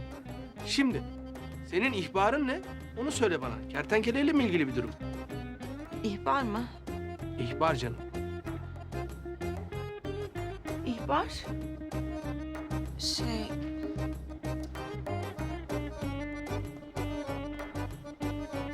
Yılmazcığım, bu Murat komiser çok çapkın bir adama benziyor. Siz ona benzemeyin, tamam mı? Ne işim olur bu serseriye hiç benzemem. Biz zaten siyahla beyaz kadar farklıyız. Hiç işim olmaz. Sizde tam aile babası olacak bir tip var. Murat'ın seni bozmasına izin verme. Hayır asla izin vermem Zeynep. Ben tam evlenecek yaşta ve dönemdeyim Zeynep. Aile kurmak istiyorum. Lütfen bu adamla takılıp da kendinizi bozmayın. Ne takılacağım ben bu sibidiyle? Ben bambaşka bir adamım Zeynep'ciğim. Asla takılmam ben Murat'la. Hop. Ayıp olmuyor mu Yılmaz? Sussana oğlum kıskanç. Evet Zeynep'ciğim. Devam edelim. Bu adamda tam eğlenilecek kızlarla gezecek bir tip var. Doğru bir gözlem. Evlenmekte falan gözü yok bunun. Yok. Nerede? Geçti bundan. Evet. Siz de tam evlenecek tipte bir adamsınız. Aynen. Ben çok hazırım Zeynep. Ben çok hazırım. İyi günler Murat Bey. Hop bir dakika. Bir dakika ya öyle laf sokup gidemezsin. Bir dakika ne oluyor? Şşt Murat. Murat gelsene. Duydun mu? Kendime evlilik teklifinde bulunmuş gibi hissediyorum. Allah'ım ben. Ya saçmalama Yılmaz. Bir dakika ya. Zeynep sinyal yaptı görmedin mi oğlum? Bana evlilik teklifi yap der gibiydi ya. Edeyim mi evlilik teklifi? Ne diyorsun? Zeynep! Yılmaz otur şuraya. Otur şuraya. Geleceğim. Zeynep bana sinyal yaptı. Yani evlenme teklif etti. Yanlış mı duydum? Doğru. Evlenme teklif etmeliyim. Ay çok mutluyum. Çeyizin benden. Tamam. Hicabi, ya ben çok mutluyum. Zehra yaşıyormuş. Umarım yakında görürüm onu. Çok özledim. İnşallah Gizem. İnşallah Ziya hocam da Zehra'sına kavuşur. Hicabi, hani şu geçen baktığımız ev vardı ya. Bence o evi tutalım biz. Çünkü sizinkiler iç güveysi olmanı istemiyor. Benimkiler de sizde kalmama izin vermez. ev güzeldi de. Tutalım mı, ne diyorsun? Tamam tutalım. Sen iste, ben seninle her yerde yaşarım. Yeter ki sen ol. Ay, romantik bıdığım benim. Biliyordum böyle diyeceğini.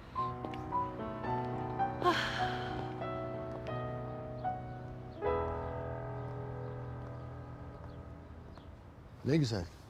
Akıncı damadımız olacaktı Ayla. Gizem neden Hicabi ile yeniden barıştı ki sanki? Akıncı bizim damadımız olmasın Kadir. Olmasın yani. Nasıl olmasın? Akıncı benim damadım, Akıncı benim damadım diye dört dönen sen değil miydin karıcığım? Ay lütfen üzerime gelme Kadir. Ay lütfen. Tamam karıcığım, peki. Gelmem. Ben arkadaşlarla buluşmaya gidiyorum. Akşama görüşürüz, tamam? Görüşürüz. Oh, of. Yani Akıncı damadım olacak diye ben neye niyet ettim, neye kısmet çıktı. Ay Allah'ım yarabbim.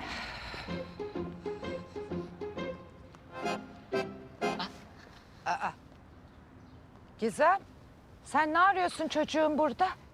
Akıncı damadına ev bakıyoruz annişim. Ev mi bakıyorsunuz? Hı hı. Anneciğim merak etmeyin, size çok yakın bir yerde ev bulduk. Vallahi böyle dere yolundan iniyorsunuz, 2 rampa, bir sağ bir sol aşağıya, yürüme 5 dakika. Ay, olmaz öyle şey. Ben kızımı hiçbir yere gönderemem. Anne. Bak, eğer Gizem'le evlenmek istiyorsan çocuğu, iç güveysi olarak sen de gelir bize yerleşirsin. Tamam anneciğim, gelirim. Hicabi, sizinkiler ne der? Bizimkiler ne diyecek bıdığım? Aynı mahalle zaten, bir şey olmaz. Ay Gizem, çocuğum biraz alışverişe çıkalım. Benim kafam kazan gibi, böyle biraz rahatlamaya ihtiyacım var. Bir dakika annişim. Önce Hicabi'den izin almam gerek. Bir dakika. Ne demek Hicabi'den izin almam gerek? Hicabi, annişimle alışverişe çıkabilir miyim? Estağfurullah Gizemciğim. Anacığım ne derse o, canım ana. Hicabi, sana sordum. İzin veriyor musun? Tamam Gizemciğim, gidebilirsin bıdığım. Niye bağırıyorsun ki? Ah, işte. Ay canım benim ya. Annişim, ya Hicabi'den çok anlayışlı bir koca olur değil mi? Ne demezsin. Ay hadi yürü gidelim. Hadi kızım, hadi.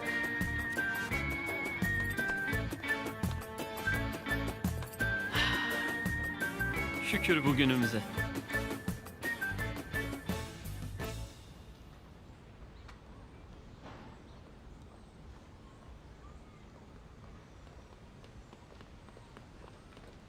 Zehra! Bırak kolumu. Ya neden böyle yapıyorsun ha? Tam birbirimize kavuştuk derken neden böyle yapıyorsun? Pis çapkın. Çapkın mı? Çapkın değilim ben. Didem girdi koluma. Ben o kolu kırarım. Tamam sakin ol, kırarsın, biliyorum. Biliyorum. Fakat şimdi konumuz bu değil. Tamam mı? Yılmaz'ın bizi yakalamaması lazım. Dikkatli olmamız lazım. Ya sen ne tırsak bir adam olmuşsun ya Ziya. İkimizin de yüzü değişti. Adam bizi nereden bulacak da, görecek de, tanıyacak da yakalayacak. Ya biliyorum ama yine de dikkatli olmamız lazım. Yani evlendikten sonra yakalanmak istemiyorum mesela. Evlendikten sonra mı? Evet. Evlenecek miyiz? Mümkünse hemen şimdi. Şimdi mi? Evet. Ya 4 senedir bir türlü evlenemedik Zehra. Yok Sokrat'tır, yok Kızılejder'dir, yok senin enişten Ünsal komiserdir. Vallahi çok sıkıldım, artık evlenelim yeter ya. Ben seninle evlenmek istiyorum Zehra. Bilemiyorum ki. Yani çok ani oldu. Ani mi oldu? 4 sene oldu, 4. Bilemiyorum Ziya. Neyi bilemiyorsun, anlamadım ki. Yani bir şey eksik değil mi? Eksik mi? Ne eksik var? Yoksa benimle evlenmek istemiyor musun? Açık konuş benimle ya. Yoksa beni sevmiyor musun artık? Ne? Bunu bana nasıl yaparsın Zehra? He? Beni sevdiğini sanmıştım ya. Ya Ziya, gerçekten senin sadece yüzünü değiştirmemişler. Şu beyin hücrelerini de komple değiştirmişler. Tamam, yüzümü beğenmedin. Şimdi beynime de mi laf söylüyorsun? Oho! Senin devreler yanmış. Tamam, tamam. Tamam lütfen daha fazla aşağılama beni, yeter.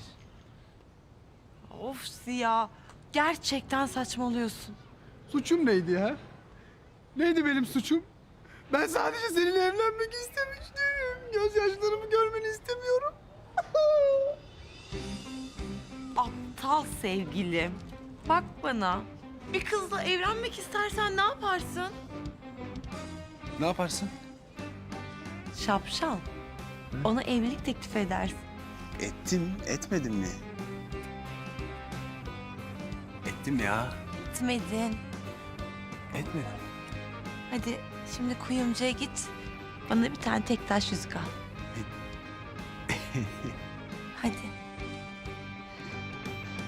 Hadi sene.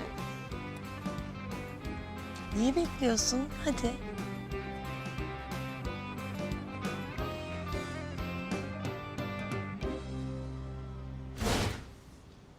Zehra'm. Seni ilk gördüğüm günden beri hep seni düşündüm. Aklımda hep sen vardın. Her anımı seninle yaşamak istedim ben. Seni gördüğüm o an. Yahu sadede gel uzatma işte. Formaliteden bir teklif edeceksin. Cevabı da belli zaten. Ya bu Zehra böyle değildi. Ne oldu buna? Ben anlamadım ki. Benim Zehra'm değil bu ya. Hadi Ziya. Peki. İyi günde, kötü günde. Hastalıkta, sağlıkta. Öf Ziya. Of tamam be. Hayret bir şeysin ha. Benimle evlenir misin Zehra?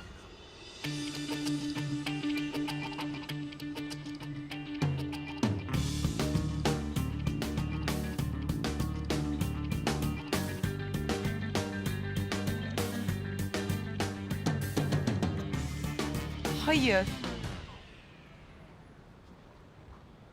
Hayır mı? Bu ne ya? Tektaş yüzük. Ya sen bana bu küçücük çirkin yüzükle mi evlilik teklifi yapacaktın? Çirkin yüzük mü? Ben ona bir maaşımı bağladım, insafsız. Ben bu yüzüğü kabul etmem. Ya yapma, gözünü seveyim Zehra'm ya. Kendin demedin mi şu formaliteyi hemen hızlı hızlı geçelim, evlenelim çabuk diye? Ya sen tek taşa nasıl formalite dersin ha? Ya şu soru beynimi çok kemirdi ya. Hocamı bulup hemen sormam lazım. Allah Allah. Neydi ki ya? Ben anlamam. Git bana büyük bir taş al. Zehra ben nereden bulacağım şimdi taşı ya? Niye böyle yapıyorsun? Ya bana ne, nereden bulursan bul. Git müzeye oradan al. Aha. Allah karşıma çıkardı hocam. Çok şükür. Çalayım mı? Onu mu istiyorsun bir daha? Hırsızlık mı yapayım? Al, çal ama bana daha büyük bir taş getir. Allah kafayı yiyeceğim ben. Ne yapacağım ben bu kızla ya? Hocam bir sorun var da. Hicabi. Ya ne olursun kurtar beni bu durumdan. Bir sorun mu var hocam? Hicabi. Hanımefendiye sorar mısın? Bir kızın tektaş yüzüğü beğenmeyip de evlilik teklifini reddetmesi caiz midir değil midir? Caizdir. Değildir. Caizdir.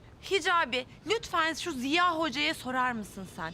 Bir erkeğin tam 4 sene beklettiği kıza küçücük bir taşla evlilik teklif etmesi caiz midir? Hocam Zeynep Hanım size Ziya dedi. Caizdir. Değildir. Hocam Zeynep Hanım sizin Ziya olduğunuzu biliyor. Ya biliyorsa biliyor. Ne yapayım Hicabi? Ama Yoksa sen Hicabi'ye söylemedin mi? neyi söylemedi mi? Ya nasıl söyleyeyim Zehra? Benim başımı kaşıyacak vaktim mi oldu sanki ya? Zehra mı? Hocam Zeynep Hanım'a Zehra dediniz. Zeynep değil o, Zehra o. Ne?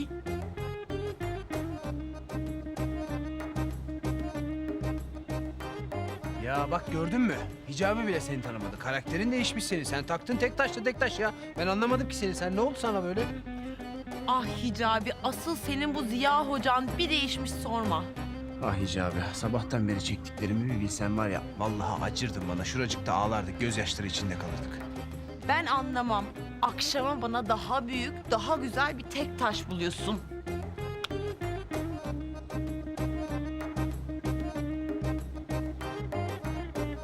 Hocam Her şeyi anlatacağım Hicabi. Her şeyi anlatacağım. Ya ben nereden bulacağım şimdi tek taş yüzüğü? Allah'ım ya Rabbim ya. Of.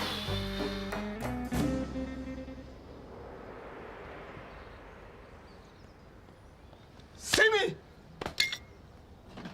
Ne haber? Yani iyi komiserim, iyiyim yani. Gayet iyiyim yani. Bırak lan. Betim benzin atmış. Korktun değil mi? Seninkinin yaşadığını öğrendin tabii çakal. Ya komiserim, polisten koruma talep edebiliyor muyuz? Polisin böyle bir hizmeti var mı acaba? Çünkü bu kertenkele beni kesin öldürecek. Korkma Semih, ben varım. Kertenkele seni yakalamadan önce ben onu yakalayacağım oğlum.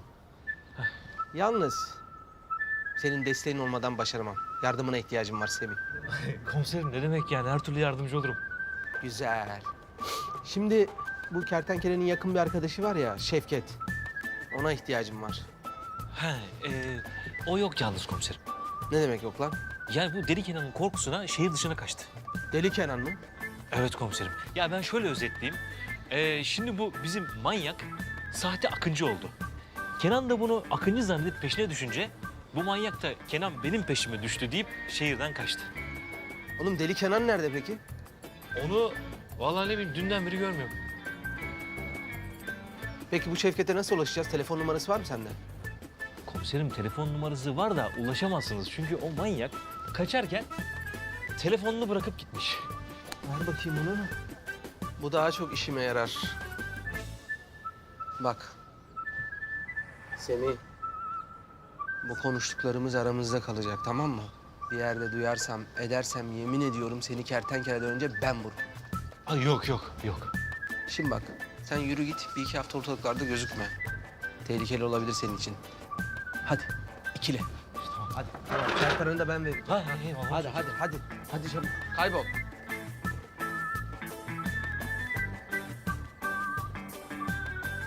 Kertenkele kardeşim. Ulan kertenkele. Seni Murat'tan önce ben yakalayacağım. Sonra da Zeynep'in karşısına çıkacağım. Şöyle bir kahraman gibi Zeynep benimle evlenir misin diyeceğim.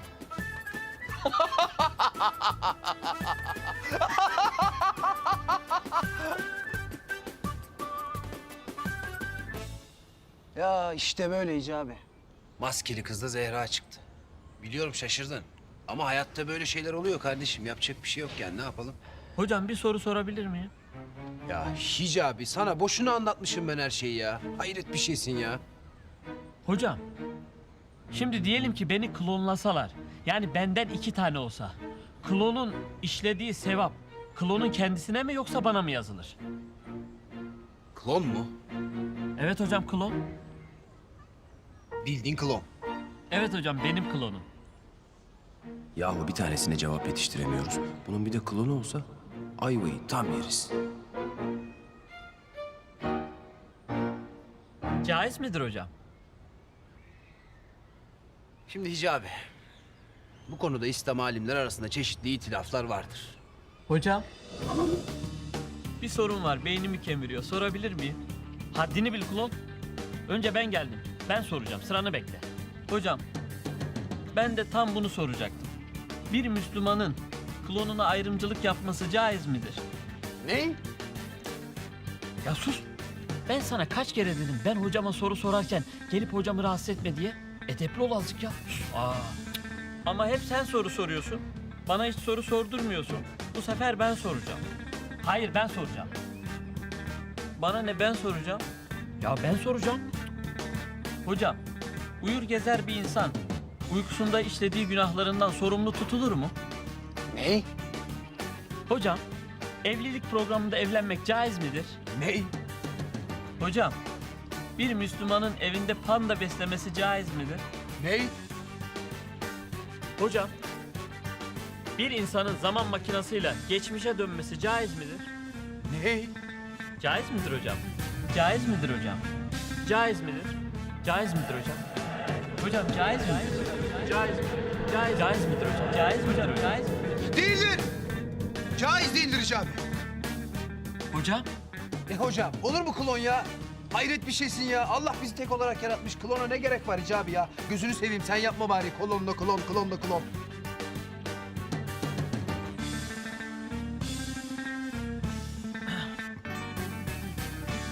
klonlanmak caiz değildir. Her insanın işlediği sevap da, günah da kendisine yazılır.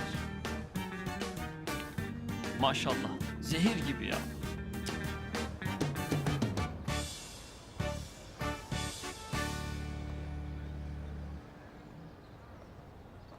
Kemal'cim hoş geldin canım. Ne istersin? Senin mutlu olmandan başka hiçbir şey istemem Melis. Ay bunun hafızası geldikten sonra daha kibar bir adam olmuş sanki. Yeşil çay mı yapayım sana, siyah çay mı? Yaşadığım olaylardan ve kafama yediğim tavalardan sonra bambaşka birisi oldum Melis. Adeta aydınlanma geldi bana. Ya Kara Kemal, sen gerçekten bambaşka bir insan olmuşsun. Lütfen Melis, bundan sonra bana Kara Kemal deme. Benim adım Aydın Kemal. Aydın Kemal mi? Ne güzel bir isim. Seni uzun zamandır rahatsız edip sana kaba davrandığım için özür dilerim Melis. Ya sen böyle aydın ol, benim canımı ye. Biliyorum Melis, beni hiç kendine layık görmedin. Ama ben senin hep peşinden koşup seni bunalttım. Bak canım, bunlar artık geçmişte kaldı, tamam mı? Yani unutabiliriz bence. Evet, geçmişte kaldı, haklısın Melis. Ama bunları sana asla bir daha yaşatmayacağım. Ay bana bir şeyler oluyor. Ya bu adam gerçekten aydınlanmış. İşte bu yüzden Melis, bir daha seni asla rahatsız etmeyeceğim. Peşinden koşmayacağım ve seni sevmeyeceğim. Ne? Ben seni hak etmiyorum Melis. Sen daha iyilerine layıksın. Kara Kemal, yani Aydın Kemal, sen ne dediğinin farkında mısın? Lütfen Melis, bu kararı alırken inan çok düşündüm. Artık peşinden koşmayacağım. Ne demek koşmayacaksın ya? Bal gibi de koşacaksın. Hayatta aşktan daha önemli şeyler var Melis. Hayır olamaz ya. Hafızası yine gitmiş. Pasifik Okyanusu'ndaki kambur balinalarının hızla neslinin tükendiğini biliyor musun Melis sen? Ne? Ya kutup ayıları? Kutup ayılarının nesli hızla tükeniyor Melis. Kutup ayısız bir dünyada aşkın ne önemi var Melis? Ya sen ne saçmalıyorsun Kara Kemal? Kendine gel. Bak sen Kara Kemal'sin, tamam mı? Aydın Kemal falan değilsin. Unut Aydın Kemal'i. Yağmur ormanlarındaki ağaçlar hızla tükeniyor Melis. Ya küresel ısınma dünyayı her geçen gün daha da çok etkiliyor. Ay yeter, sus artık ya. Ya denizdeki planktonlar her geçen gün daha da çok azalıyor. Ya planktonlar olmazsa balıklar ne yiyecek? Ha, hiç bunu düşündün mü Melis? Ya yeter, sus artık. Ya lütfen yalvarıyorum sana, kendine gel. Sen Kara Kemal'sin, Aydın Kemal falan değilsin lütfen. Ya ben Kara Kemal'i geri istiyorum. Dünyamızı daha çok yaşanılabilir bir hale getirmeliyiz Melis. Bunun için de daha az karbonlu ürünler üretmeliyiz. Doğaya daha az atık bırakmalıyız ve sürdürülebilir enerji kaynakları üretmeliyiz Melis. Senin şimdi düşük karbonla başlayacağım ben. Al sana düşük karbon. Ekolojik dengeyi korumak için daha az üretip daha çok... Sen Kara Kemal'sin, kendine gel. Dişlerimizi fırçalarken suyu asla açık bırakmamalıyız. Işığı kapatmadan odadan çıkmamalıyız. Yeter ya, yeter, yeter, yeter. Ay kız abimi öldürecek Melis, dur. Ya dur sana. Ya bırakın beni. Melis sen Kara Kemal'sin. Kendine gel. Sakin olur musun Melis? Bırakın diyor. Melis sakin ol. Dünyayı daha güzel bir hale getirmek için şiddete hayır demeliyiz.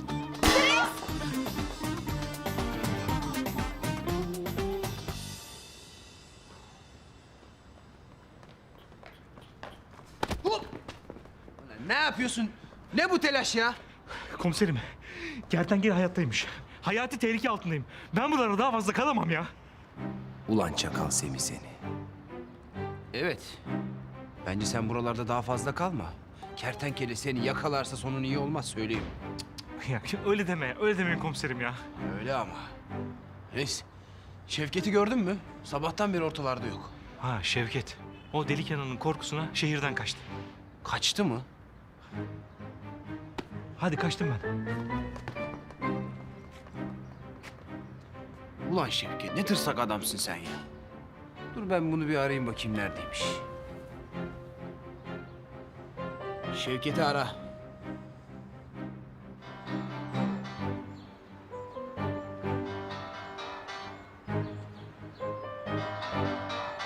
İşte kertenkele arıyorsun. Ulan sana akşama var ya büyük sürprizlerim var çakal.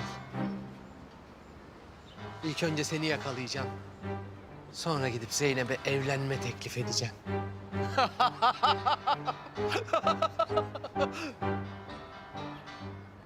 Sen çalmaya devam et kertenkele. Ben sana geri döneceğim çakal. Allah Allah. Nereye gitti bu adam ya? Telefona da cevap vermiyor. Ama neyse ben gidip Zehra'ma tek taş yüzüğü alayım.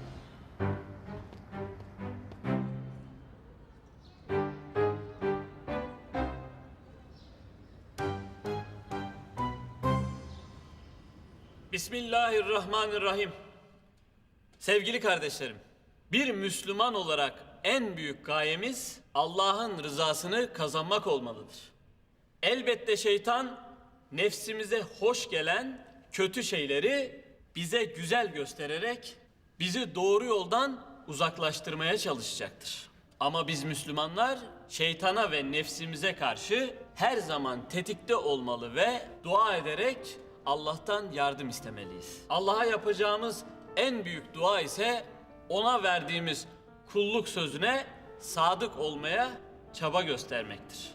Evet sevgili kardeşlerim, biz aciz kullar için Allah'a sadık olma konusunda en güzel örneklerden biri Hazreti Ebubekir'in hayatıdır.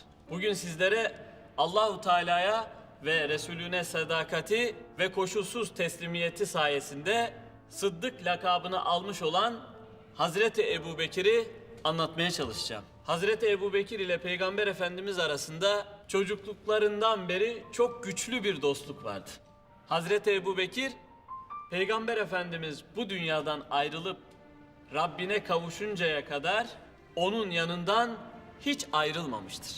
Peygamber Efendimizin en sevgili dostu, en büyük destekçisiydi. İslamiyet öncesinde o da Peygamber Efendimiz gibi cahiliye inanışlarına karşıydı ve putlara hiç tapmamıştı.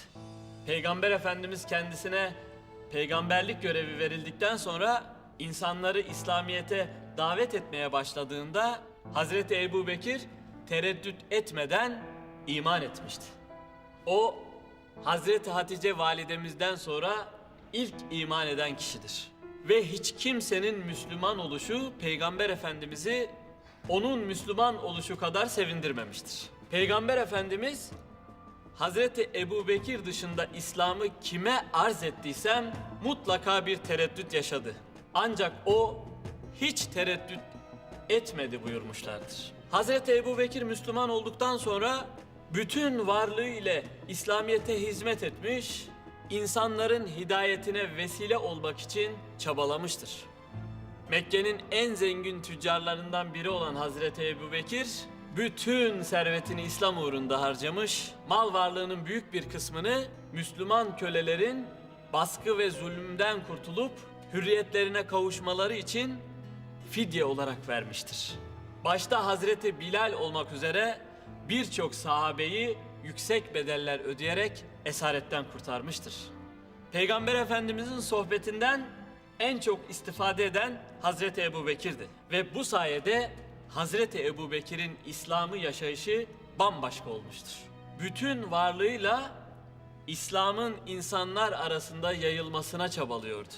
Peygamber Efendimiz insanları İslamiyet'e davet ederken Hazreti Ebubekir her zaman yanı başındaydı ve Efendimizin çektiği eziyetlere o da ortak oluyordu.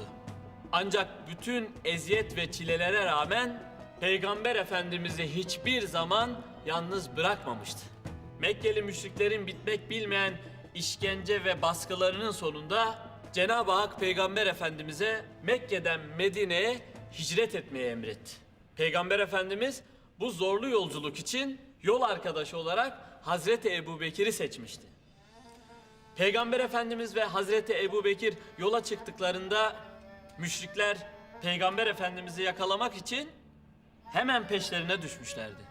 Peygamber Efendimiz ve Hazreti Ebubekir müşriklerden saklanmak için Medine yolu üzerindeki Serv mağarasına saklanmışlardı.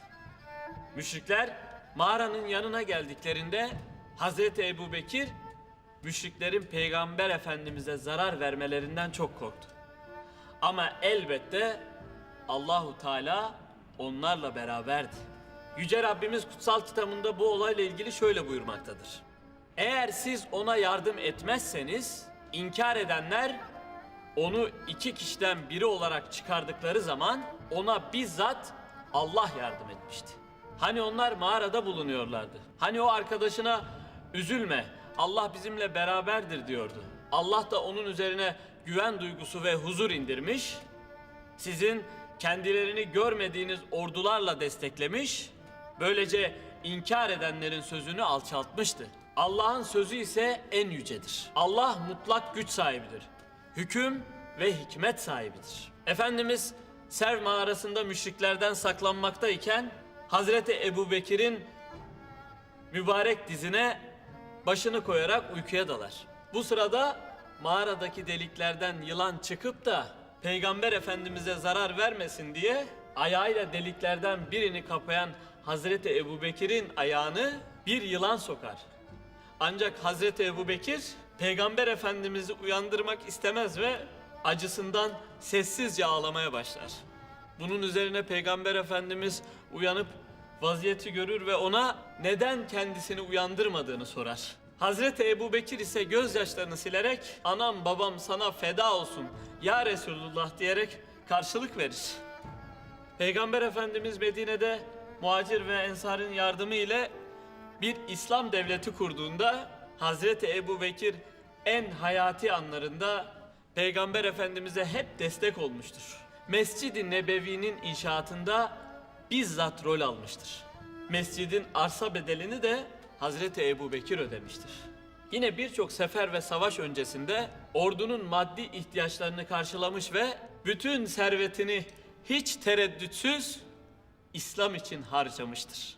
Efendimiz Tebük seferi öncesinde ordunun ihtiyaçları için ashabını sadaka vermeye teşvik ettiğinde Hazreti Ömer sadaka verme konusunda ilk kez Hazreti Ebubekir'i geçeceğini umut ederek malının yarısını bağışlamıştır. Hazreti Ebubekir ise bundan haberi olmadan malının tamamını bağışlamıştır ve çoluk çocuğuna ne bıraktığını soran Peygamber Efendimiz'e şöyle demiştir. Onlara Allah'ı ve Resulünü bıraktım. Bunun üzerine Hazreti Ömer artık bundan sonra hiçbir şeyde onu geçemem demek zorunda kalmıştır.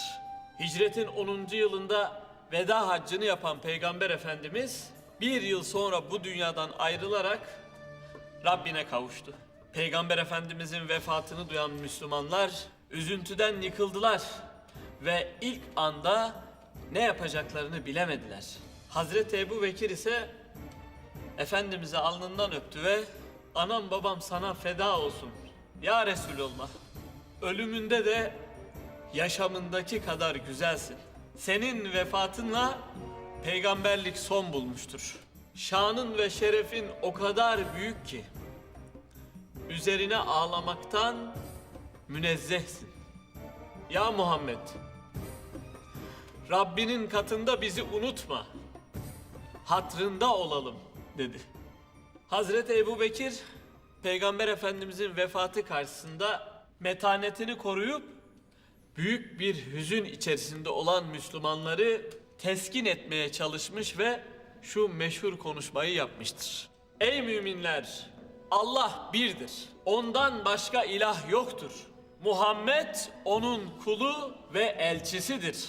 Muhammed'e kulluk eden varsa bilsin ki o ölmüştür.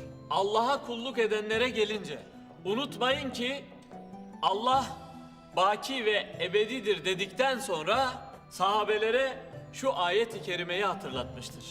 Muhammed sadece bir elçidir. Ondan önce de peygamberler gelip geçmiştir. Şimdi o ölür veya öldürülürse siz ökçelerinizin üzerinde geriye mi döneceksiniz? Kim ökçesi üzerinde geriye dönerse Allah'a hiçbir ziyan veremez. Allah şükredenleri mükafatlandıracaktır. Hazreti Ebubekir konuşmasının devamında sahabelere Allah'ın kitabı ve Resulullah'ın sünnetine sarılan doğruyu bulur, o ikisinin arasını ayıran sapıtır. Şeytan, peygamberimizin vefatıyla sizi aldatmasın. Dininizden saptırmasın. Şeytanın size ulaşmasına fırsat vermeyiniz diye hitap etmiştir. Peygamber Efendimizin vefatından sonra Hazreti Ebubekir halife seçilmiştir. 2 sene 3 ay gibi kısa bir süreliğine halifelik yapmasına rağmen İslam devletinin sınırlarını Irak ve Suriye'ye kadar genişletmiştir. Ayrıca fetihler sırasında hafızların bir şehit olmasından sonra Hazreti Ebubekir Kur'an ayetlerini bir araya getirip Kur'an-ı Kerim'i kitap haline getirmiştir.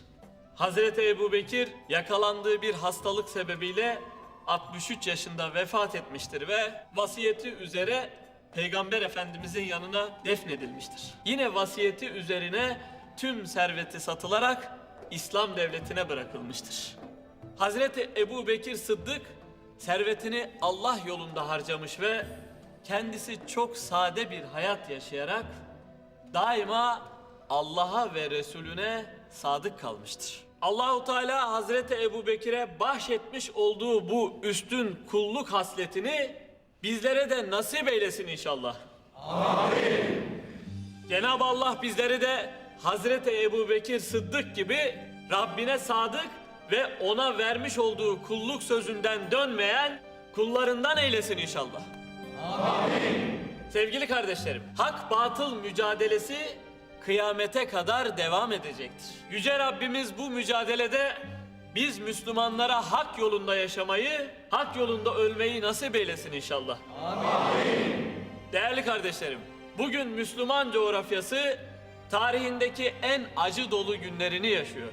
Karanlık dış güçler Müslümanları Müslümanlara kırdırmak ve İslam coğrafyasını kana boğmak için en alçakça planlarını yapıyorlar.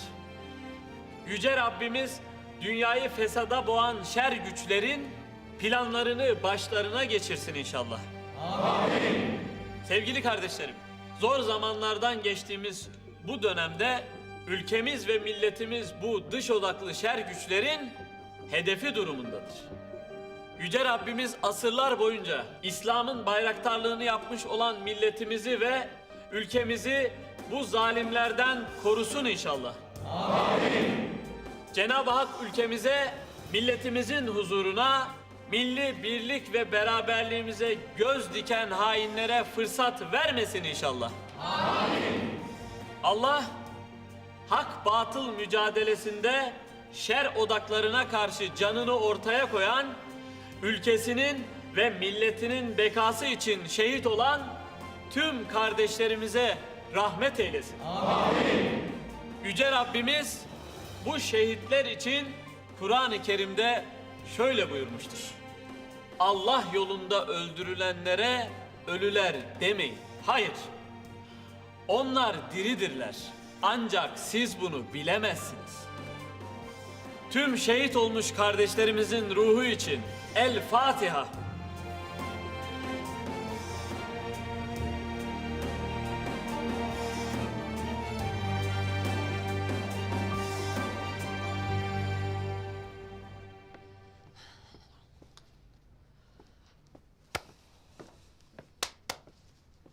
Ay Zehra yeter Allah aşkına, başım döndü ya. Hele bana istediğim gibi bir yüzük almasın. Bak ona günü nasıl gösteriyorum ben. Zehra sen iyi misin Allah aşkına? Yılmaz komiser senin peşindeyken sen hala tek taş yüzük mü düşünüyorsun? Melis, orada olup o yüzüğü görseydin beni anlardın. Sıkıysa bana istediğim gibi kocaman taşlı bir yüzük almasın. Pes. Ah Zehra'm ah, yaktın beni be. Taktın tek taş yüzüğe ya. Hayret bir şeysin ya. 1 yıllık maaşımı ipotek ettirdin bana ya. Sen böyle değildin. Ne oldu sana, ben anlamadım ki. Allah'ım ya Rabbim, Yılmaz bizim peşimizde. Sen taktın tek taş yüzükte yüzük. Yüzükte yüzük ya. Canım hocam. Hicabi. Sorma oğlum. İşim bitti benim ya. Sormam lazım hocam. Ne? Hocam Mars'taki suyla aldığımız abdestle kıldığımız namaz caiz olur mu? Ney? Mars'taki su hocam. Mars'ta su mu var ki abdest alıp namaz kılasın ya? Varmış hocam, öyle diyorlar. Ah Hicabi, senden kaçış yok belli. Caiz midir hocam? Caiz değildir Hicabi. Çünkü Mars'taki su Marslılara aittir. Bırak adamlar o suyla abdestini alıp namazını kılsınlar ya. Peki hocam, Marslılar gerçekten var mıdır? Şimdi Hicabi, bu konuda Amerikalı bilim adamları ile Türk bilim adamları arasında çeşitli itilaflar vardır. Yani Amerikalı bilim adamları Mars'taki uzaylıların dünyayı istila edeceğine inanırken Türk bilim adamları ise Mars'ta dost uzaylıların yaşadığına inanırlar. Peki sizce Marslılar Müslüman mıdır hocam? Ah Hicabi, nereden buluyorsun sen bu soruları ya? Hicabi, bu konuda İslam alimler arasında çeşitli itilaflar vardır. Kimi Müslüman alimler... Peki hocam, Cenab-ı Hak uzaylılara da peygamberler göndermiş midir? Vallahi Hicabi inşallah göndermiştir. Yoksa bu uzaylılar Allah korkusu olmadan dünyaya gelirlerse ayvayı yediğimizin resmidir. Peki hocam, Müslüman bir uzaylı kızla evlenmek caiz midir? Ney? Müslüman uzaylı kız hocam. Ne oldu Hicabi? Uzaylı kızı görünce hemen gizemi bıraktım bakıyorum. Olur mu öyle şey hocam? Tövbe tövbe. Ben Gizem'i seviyorum. Uzaylı bütün Müslüman kızlar dünya ahiret kardeşimdir. Bir dakika. Yoksa bu Gizem uzaylı mı, ondan mı soruyorsun sen bu soruyu? Tamam. Diyelim ki Gizem uzaylı. Ki Müslüman zaten. Evlen Hicabi. Caizdir. Evlen. Hadi eyvallah. Müslüman bir uzaylı kızla evlenmek caizdir. Maşallah canım hocama. Ya karada, denizde, havada hiç teklemeden bütün sorularımı cevapladı ya. Bu nasıl bir zeka? Bu nasıl zehir bir zeka ya? Cık. Maşallah. Nerede kaldı bu adam ya? Tek taş almak bu kadar mı zor? Ay. Ziya. Kertenkele. Kara Faruk. Ahmet Şimşek. Kim o zaman ya? Tek taşımı aldı mı Murat komiser? Almadın mı? Aldın mı? Ne? Almadın mı, aldın mı?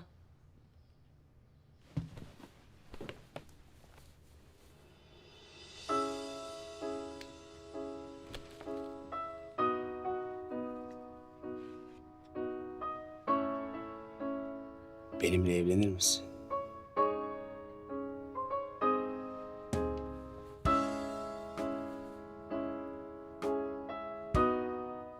Önce kutuyu aç.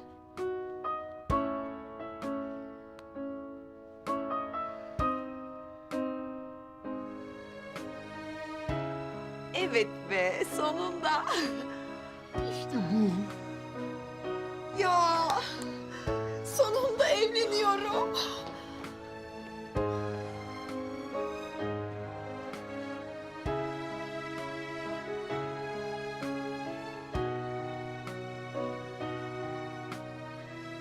Sonunda sevgilim. Sonunda.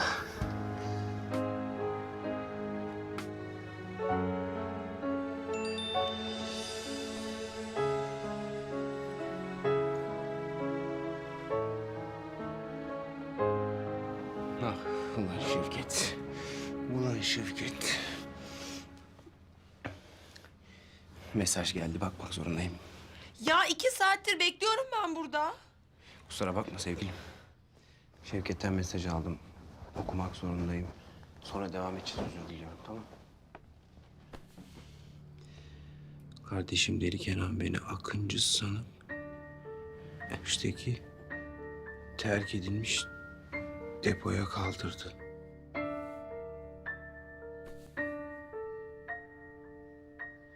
Hemen gelip kurtarmazsam beni öldürecek. Kardeşim ne olur yardım et. Kardeşim Şevket. Şevket bir şey yapmam lazım. Zehra bir şey yapmam lazım. Ya tamam, sakin ol Ziya. Nasıl sakin olayım Zehra? Nasıl sakin olayım ya? deli Kenan kardeşimi öldürecek diyorum. Öldürürse öldürsün. O da başımıza 1000 tane bela açtı. Öyle deme, deme öyle. Deme öyle kardeşim o benim. Benim kurtarmam lazım onu. Onu kurtarmam lazım. Ne yapacağım ben? Tamam tamam. Ben de seninle geliyorum. Hayır. Cık, benimle gelemezsin. Tehlikeli olabilir, olmaz. Sen benim maskeli kız olduğumu unuttun galiba.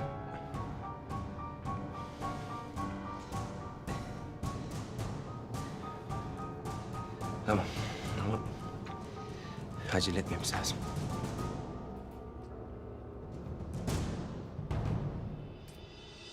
Kertenkele. Seni tek başıma yakalayacağım. Sonra da kahraman olup Zeynep'e evlilik teklifi yapacağım.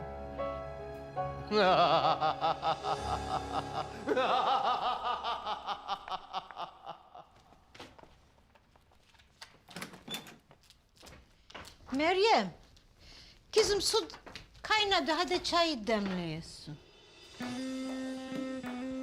Ulan Meryem, ha bir fotoğraflar nedir? Kahraman yavuklum Akıncı'dır.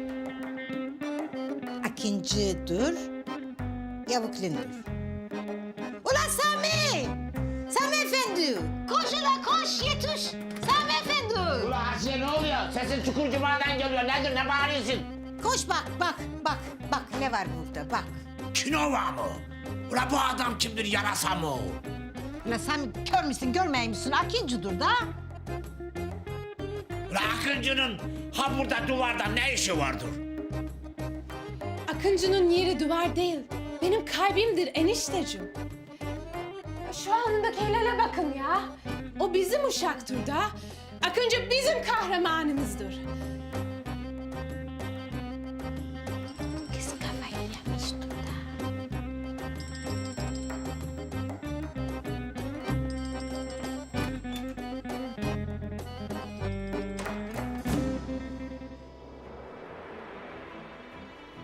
Ne? Tamam. Hemen geliyorum hocam.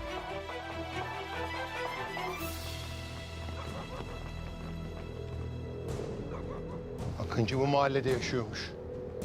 Gözünüzü dört açın. Bu sefer hata istemiyorum. Akıncı elimizden kaçamayacak. Anlaşıldı mı lan? Yoksa derinizi yüzerim. Ulan Akıncı, sen benim sevdiğim kadının kalbini nasıl çalarsın ulan? Ben senin o kalbini yerinden söküp çiğ çiğ yemez miyim ulan?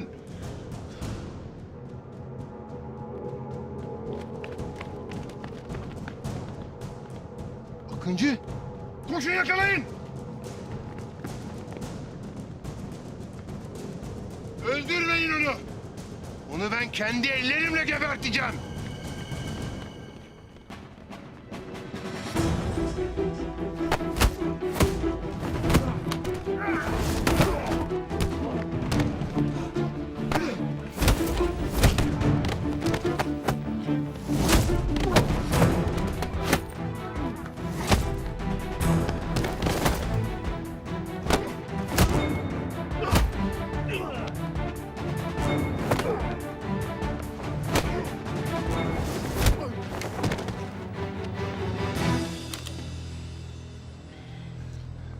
Öldüreceğim seni Akıncı.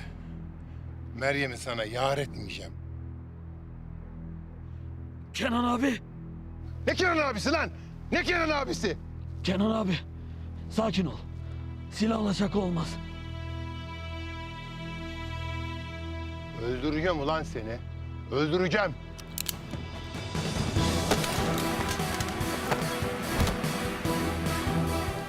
Kalkın lan! Kalkın! Oğlum kalkın ulan! Kalkın! Koşun! Düşün peşine! O Akıncı geberecek bugün!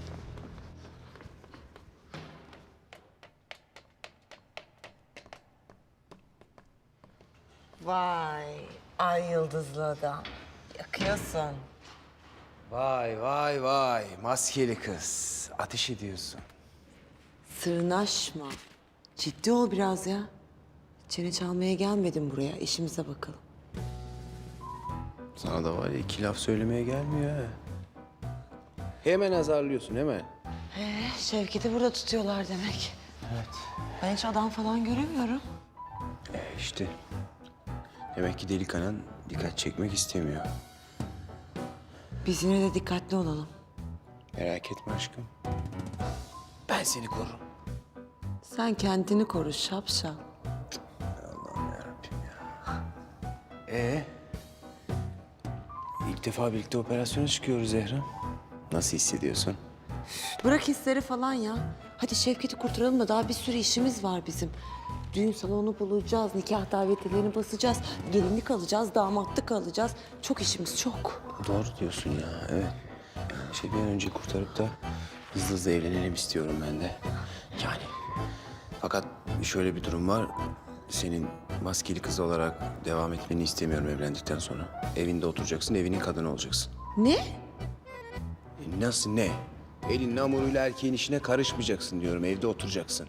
Ha sen şimdiden beni eve kapatmaya karar verdin. Öyle değil işte. Yani şey demek istiyorum. Operasyonlara gelmeyeceksin. Maskeli kız olmayacaksın bir kere. Onu unut. Ha şey yapabilirsin. Pastaneye gidebilirsin. Kurabiye falan yapabilirsin. O da yani işte. Ne? İdare edeceğiz artık. Ne yapalım? Ha? Ne? Şey diyorum yani... Allah'tan zehirlenmiyoruz yani. Zehirlenmezsek iyidir en azından. Ne dedin sen? Zehra ne yapıyorsun ya? Kendine gel. Sen benim kurabiyelerimi nasıl laf edersin ha? Ya şiddete hayır.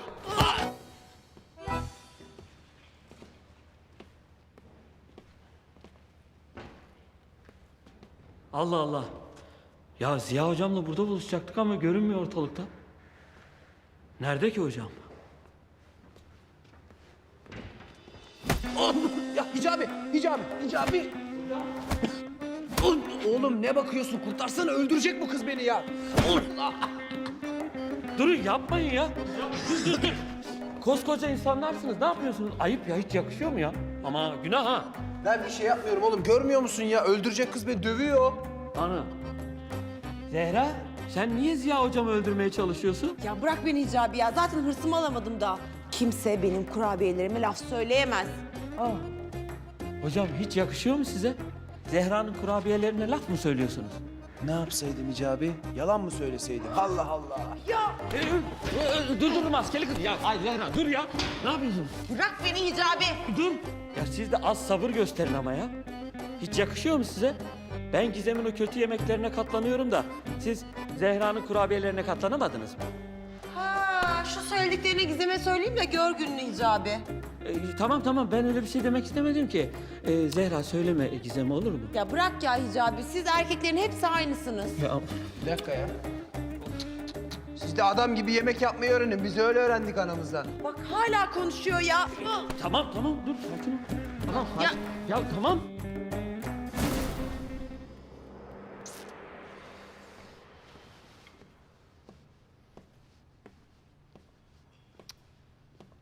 Ulan kertenkele, nerede kaldın lan? Ağaç olduk burada ya.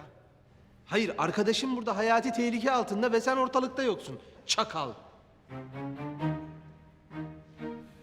Ben bu çakala bir mesaj daha atayım şöyle. Kardeşim nerede kaldın? Adamlar beni öldürmek üzere. Koş, yetiş, yolla.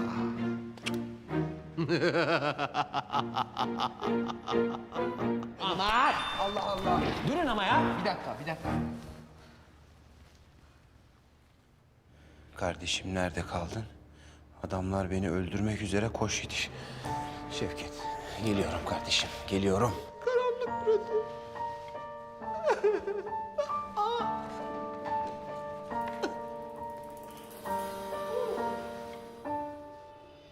Hicabi, sen burada kal, bize gözcülük yap, tamam mı?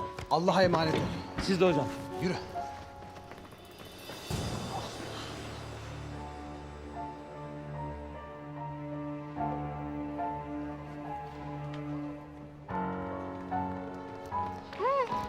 Şevket! Kurtaracağım seni. Dur. Etrafta kimse yok. Tuzak olabilir. Kardeşim o benim, bir şey olmaz. Kardeşim.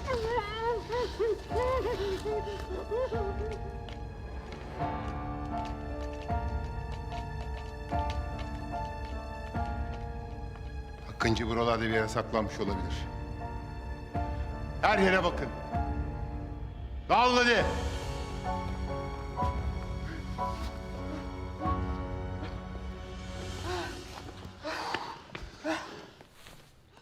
Sürpriz! Ta ta ta tam! Ay yıldızlı adam yani kertenkele, maskeli kız.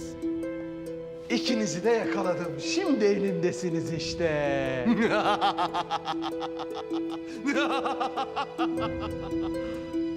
Çıkarın şu maskeleri. Dur, bir dakika. Ay yıldızlı, kertenkele sen dur. İlk önce Zehra Hanım lütfen. Önden bayanlar. Artık bitsin şu maskeli balo ya. Vallahi sıkıldım ya. Hadi.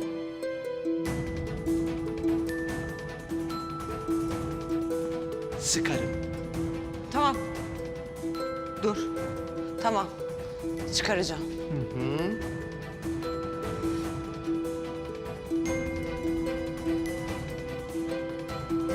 Hadi.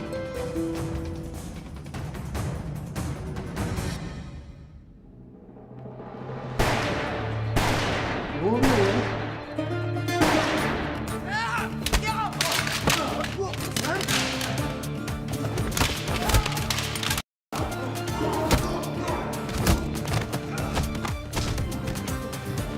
Dikkat et! Çocuk gibi bir nasihat verme bana ya. Sen kendini kolla şaşkın. Allah'ım iyilik de yaramıyor ya. Subhanallah ya. Hocam bir soru sorabilir miyim? Hicabi sorunun sırası mı şimdi? Hocam gökyüzünde yıldız kayınca dilek tutmak caiz midir? Ya bu yaptığın caiz mi asıl Hicabi senin? Hocam önce ben sordum. Yaz Hicabi yaz. Hocam caiz midir? Değildir Hicabi. Değildir. Çünkü bayan yıldız herhangi birinin kafasına düşeceği için dilek tutma. Dua et dua. Hay maşallah ya zehir gibi ya.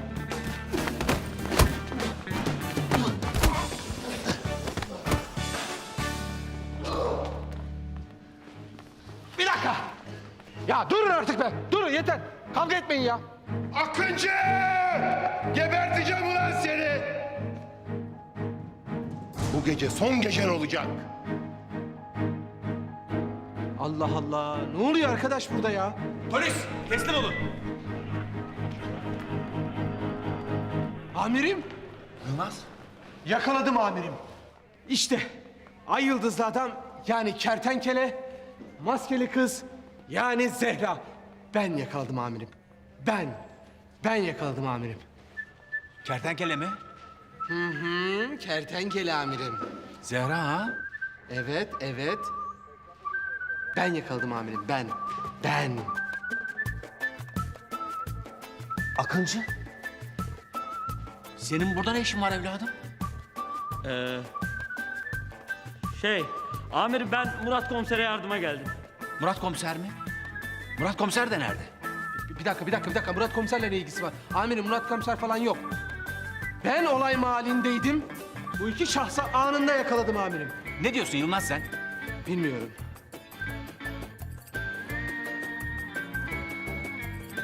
Helal sana be Akıncı. Daha ilk gününde hemen göreve başlamışsın. Gel seni şu hilalinden bir öpeyim. Koçum benim. Bu arada düğün ne zaman? Yakında efendim. Umarım beni de çağırmayı unutmazsın. Estağfurullah o nasıl söz? Çağıracağım sizi.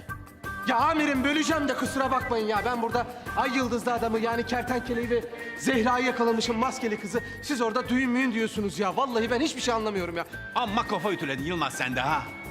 Aç şu adamların maskesini de kim olduklarını bir görelim. Tamam amirim.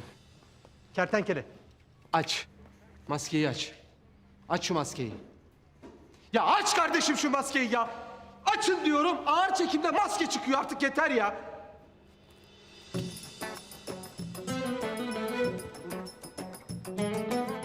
Murat? Murat. Evladım sen misin? Olaya bak ya. Murat? Biliyordum amirim. Sinsi şey seni. Senin altından bir şeyler çıkacaktı belliydi. Bir şeyler saklıyordun sen benden. Ulan çakal. Kertenkele ha. Kuyruğunu bıraktın ama hiçbir yere kaçamadın. Çakal. Adamı böyle yakalarlar işte. Gel buraya. Kertenkele. Ver bakayım şu elini. Arkadaşım bitti. Oyun bitti. Artık adalete teslim ol. Sen şimdi inceden hapishaneye gideceksin kardeşim. Tamam mı? Bir 20 yıl verirler sana. Zeynep de bana kalacak. Anladın mı? Ben bu gece ona evlilik teklif edeceğim. Hiç kusura bakma Murat. Hiç kusura bakma. Yılmaz. O iş biraz zor. Tabii biz kertenkeleyi yakalayınca Zehra Hanım'ı unutmuşuz. Hangi iş zor canım? Havada bulut, sen Zeynep'i unut. Ya ben Zeynep'i niye unutacağım ya? Ha? Zeynep senin gibi suçlu ve tehlikeli biri olmadığı için mi? Kızcağız şu anda evinde, sen burada erkeklerle dandun kavga ediyorsun ya. Hayır. Zeynep ben olduğum için unut diyorum. Ne diyorsun ya? Ne diyor amirim bu? Ne diyor bu ya? Bunun... Kafan mı güzel senin?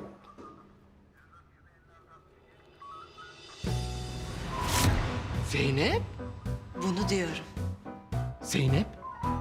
Senin ne işin var burada bu saatte? Zehra demek istedin herhalde. Hayır. Zeynep. Zehra şanlı benim.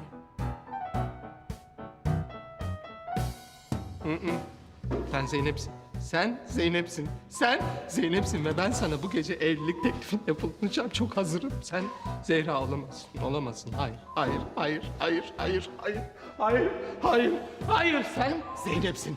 Sen Zeynep'sin. Kesinlikle kabul etmiyorum. Sen Zeynep'sin. Amirim, hayır. Hayır amirim, hayır. Amirim. Kabusun içindeyiz değil mi amirim? Şu an bir rüya. Hiçbir şey gerçek değil mi amirim? Amirim lütfen uyanalım. Uyanalım amirim. Uyanalım ve bitsin tamam mı amirim? Uyanacağız da bitecek. Bu gerçek değil mi amirim? Hayır. Hayır. Zeynep o değil mi amirim?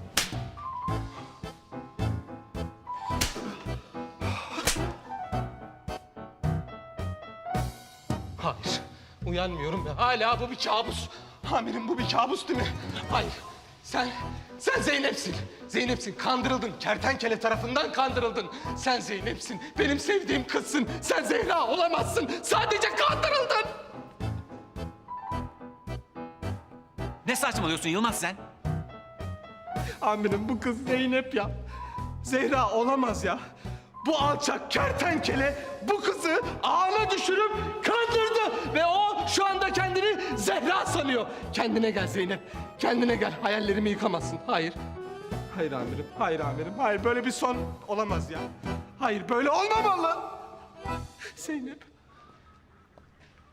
Murat, evladım bugüne kadar niye söylemedin ay yıldızlı adam olduğunu? Ha? Niçin gizledin benden? Ya amirim ne ay yıldızlı adamı ya. Kertenkele bu ya. Bu kertenkele. Bu da Zeynep. Zehra değil Zeynep. Ama bu kertenkele. Ben eminim en azından kertenkele amirim ya. Bak Yılmaz, eğer bir daha konuşursan seni içeri atarım ona göre. Bundan sonra benden hiçbir şey gizlemeni istemiyorum. Anlaştık mı?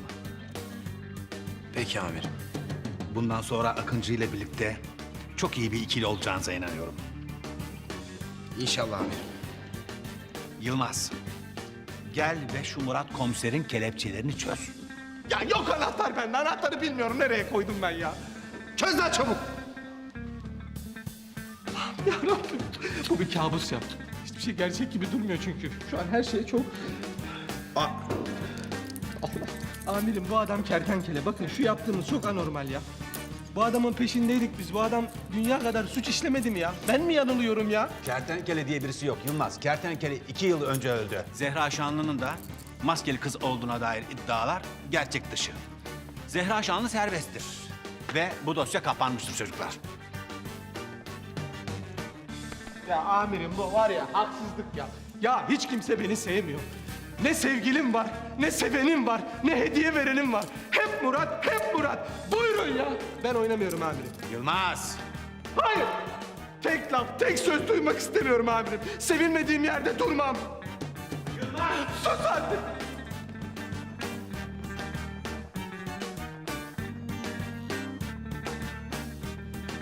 Hocam? Kardeşim. Canım hocam. Hicabi. Güzel. Hicabi. İyi misin? Sana bir şey olacak diye çok korktum. İyiyim bıdığım benim, iyiyim. Korkma bak, hepimiz iyiyiz. Gel. Madem kavuştuk birbirimize, bir çifte nikahı patlatalım gitsin ya. He? Hocam caiz midir? Ya caizdir tabii Hicabi ya, caizdir. O zaman bıdığım evleniyoruz o zaman. Allah'ım sana şükürler olsun ya Rabbim. Evleniyoruz. O zaman mutlu son! Evleniyoruz!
Değerli ve saygıdeğer konuklar, bu mutlu günde bu iki güzide aile adına hepinize hoş geldiniz diyorum.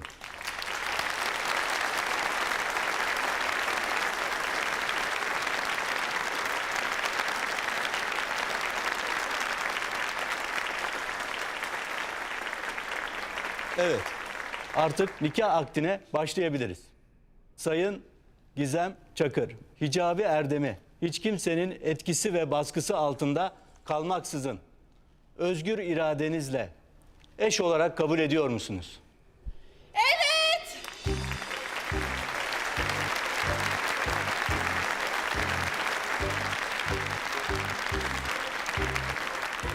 Siz Hicabi Erdem, Gizem Çakır'ı hiç kimsenin etkisi ve baskısı altında olmaksızın eş olarak kabul ediyor musunuz?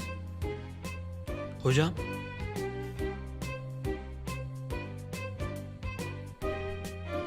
Ben bu sorunun cevabını biliyorum.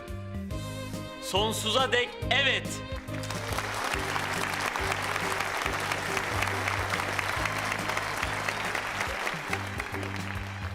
Siz Zehra Şanlı, Murat Demirkan'ı hiç kimsenin etkisi ve baskısı altında olmaksızın eş olarak kabul ediyor musunuz? Evet.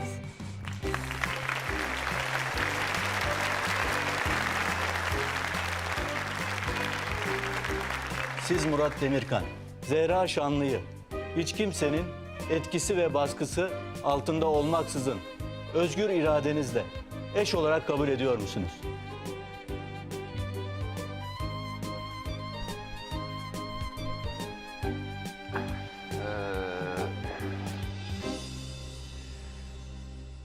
Neydi lan bu uşak? Ya ne duruyorsun evet desene.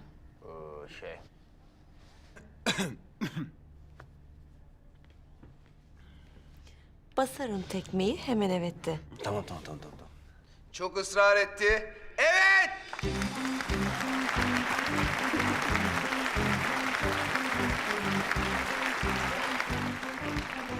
Değerli şahitlerimiz, siz de bu mutlu güne şahitlik eder misiniz? Evet. Ediyoruz. Ediyoruz. İmzalarınızı alalım. Evet.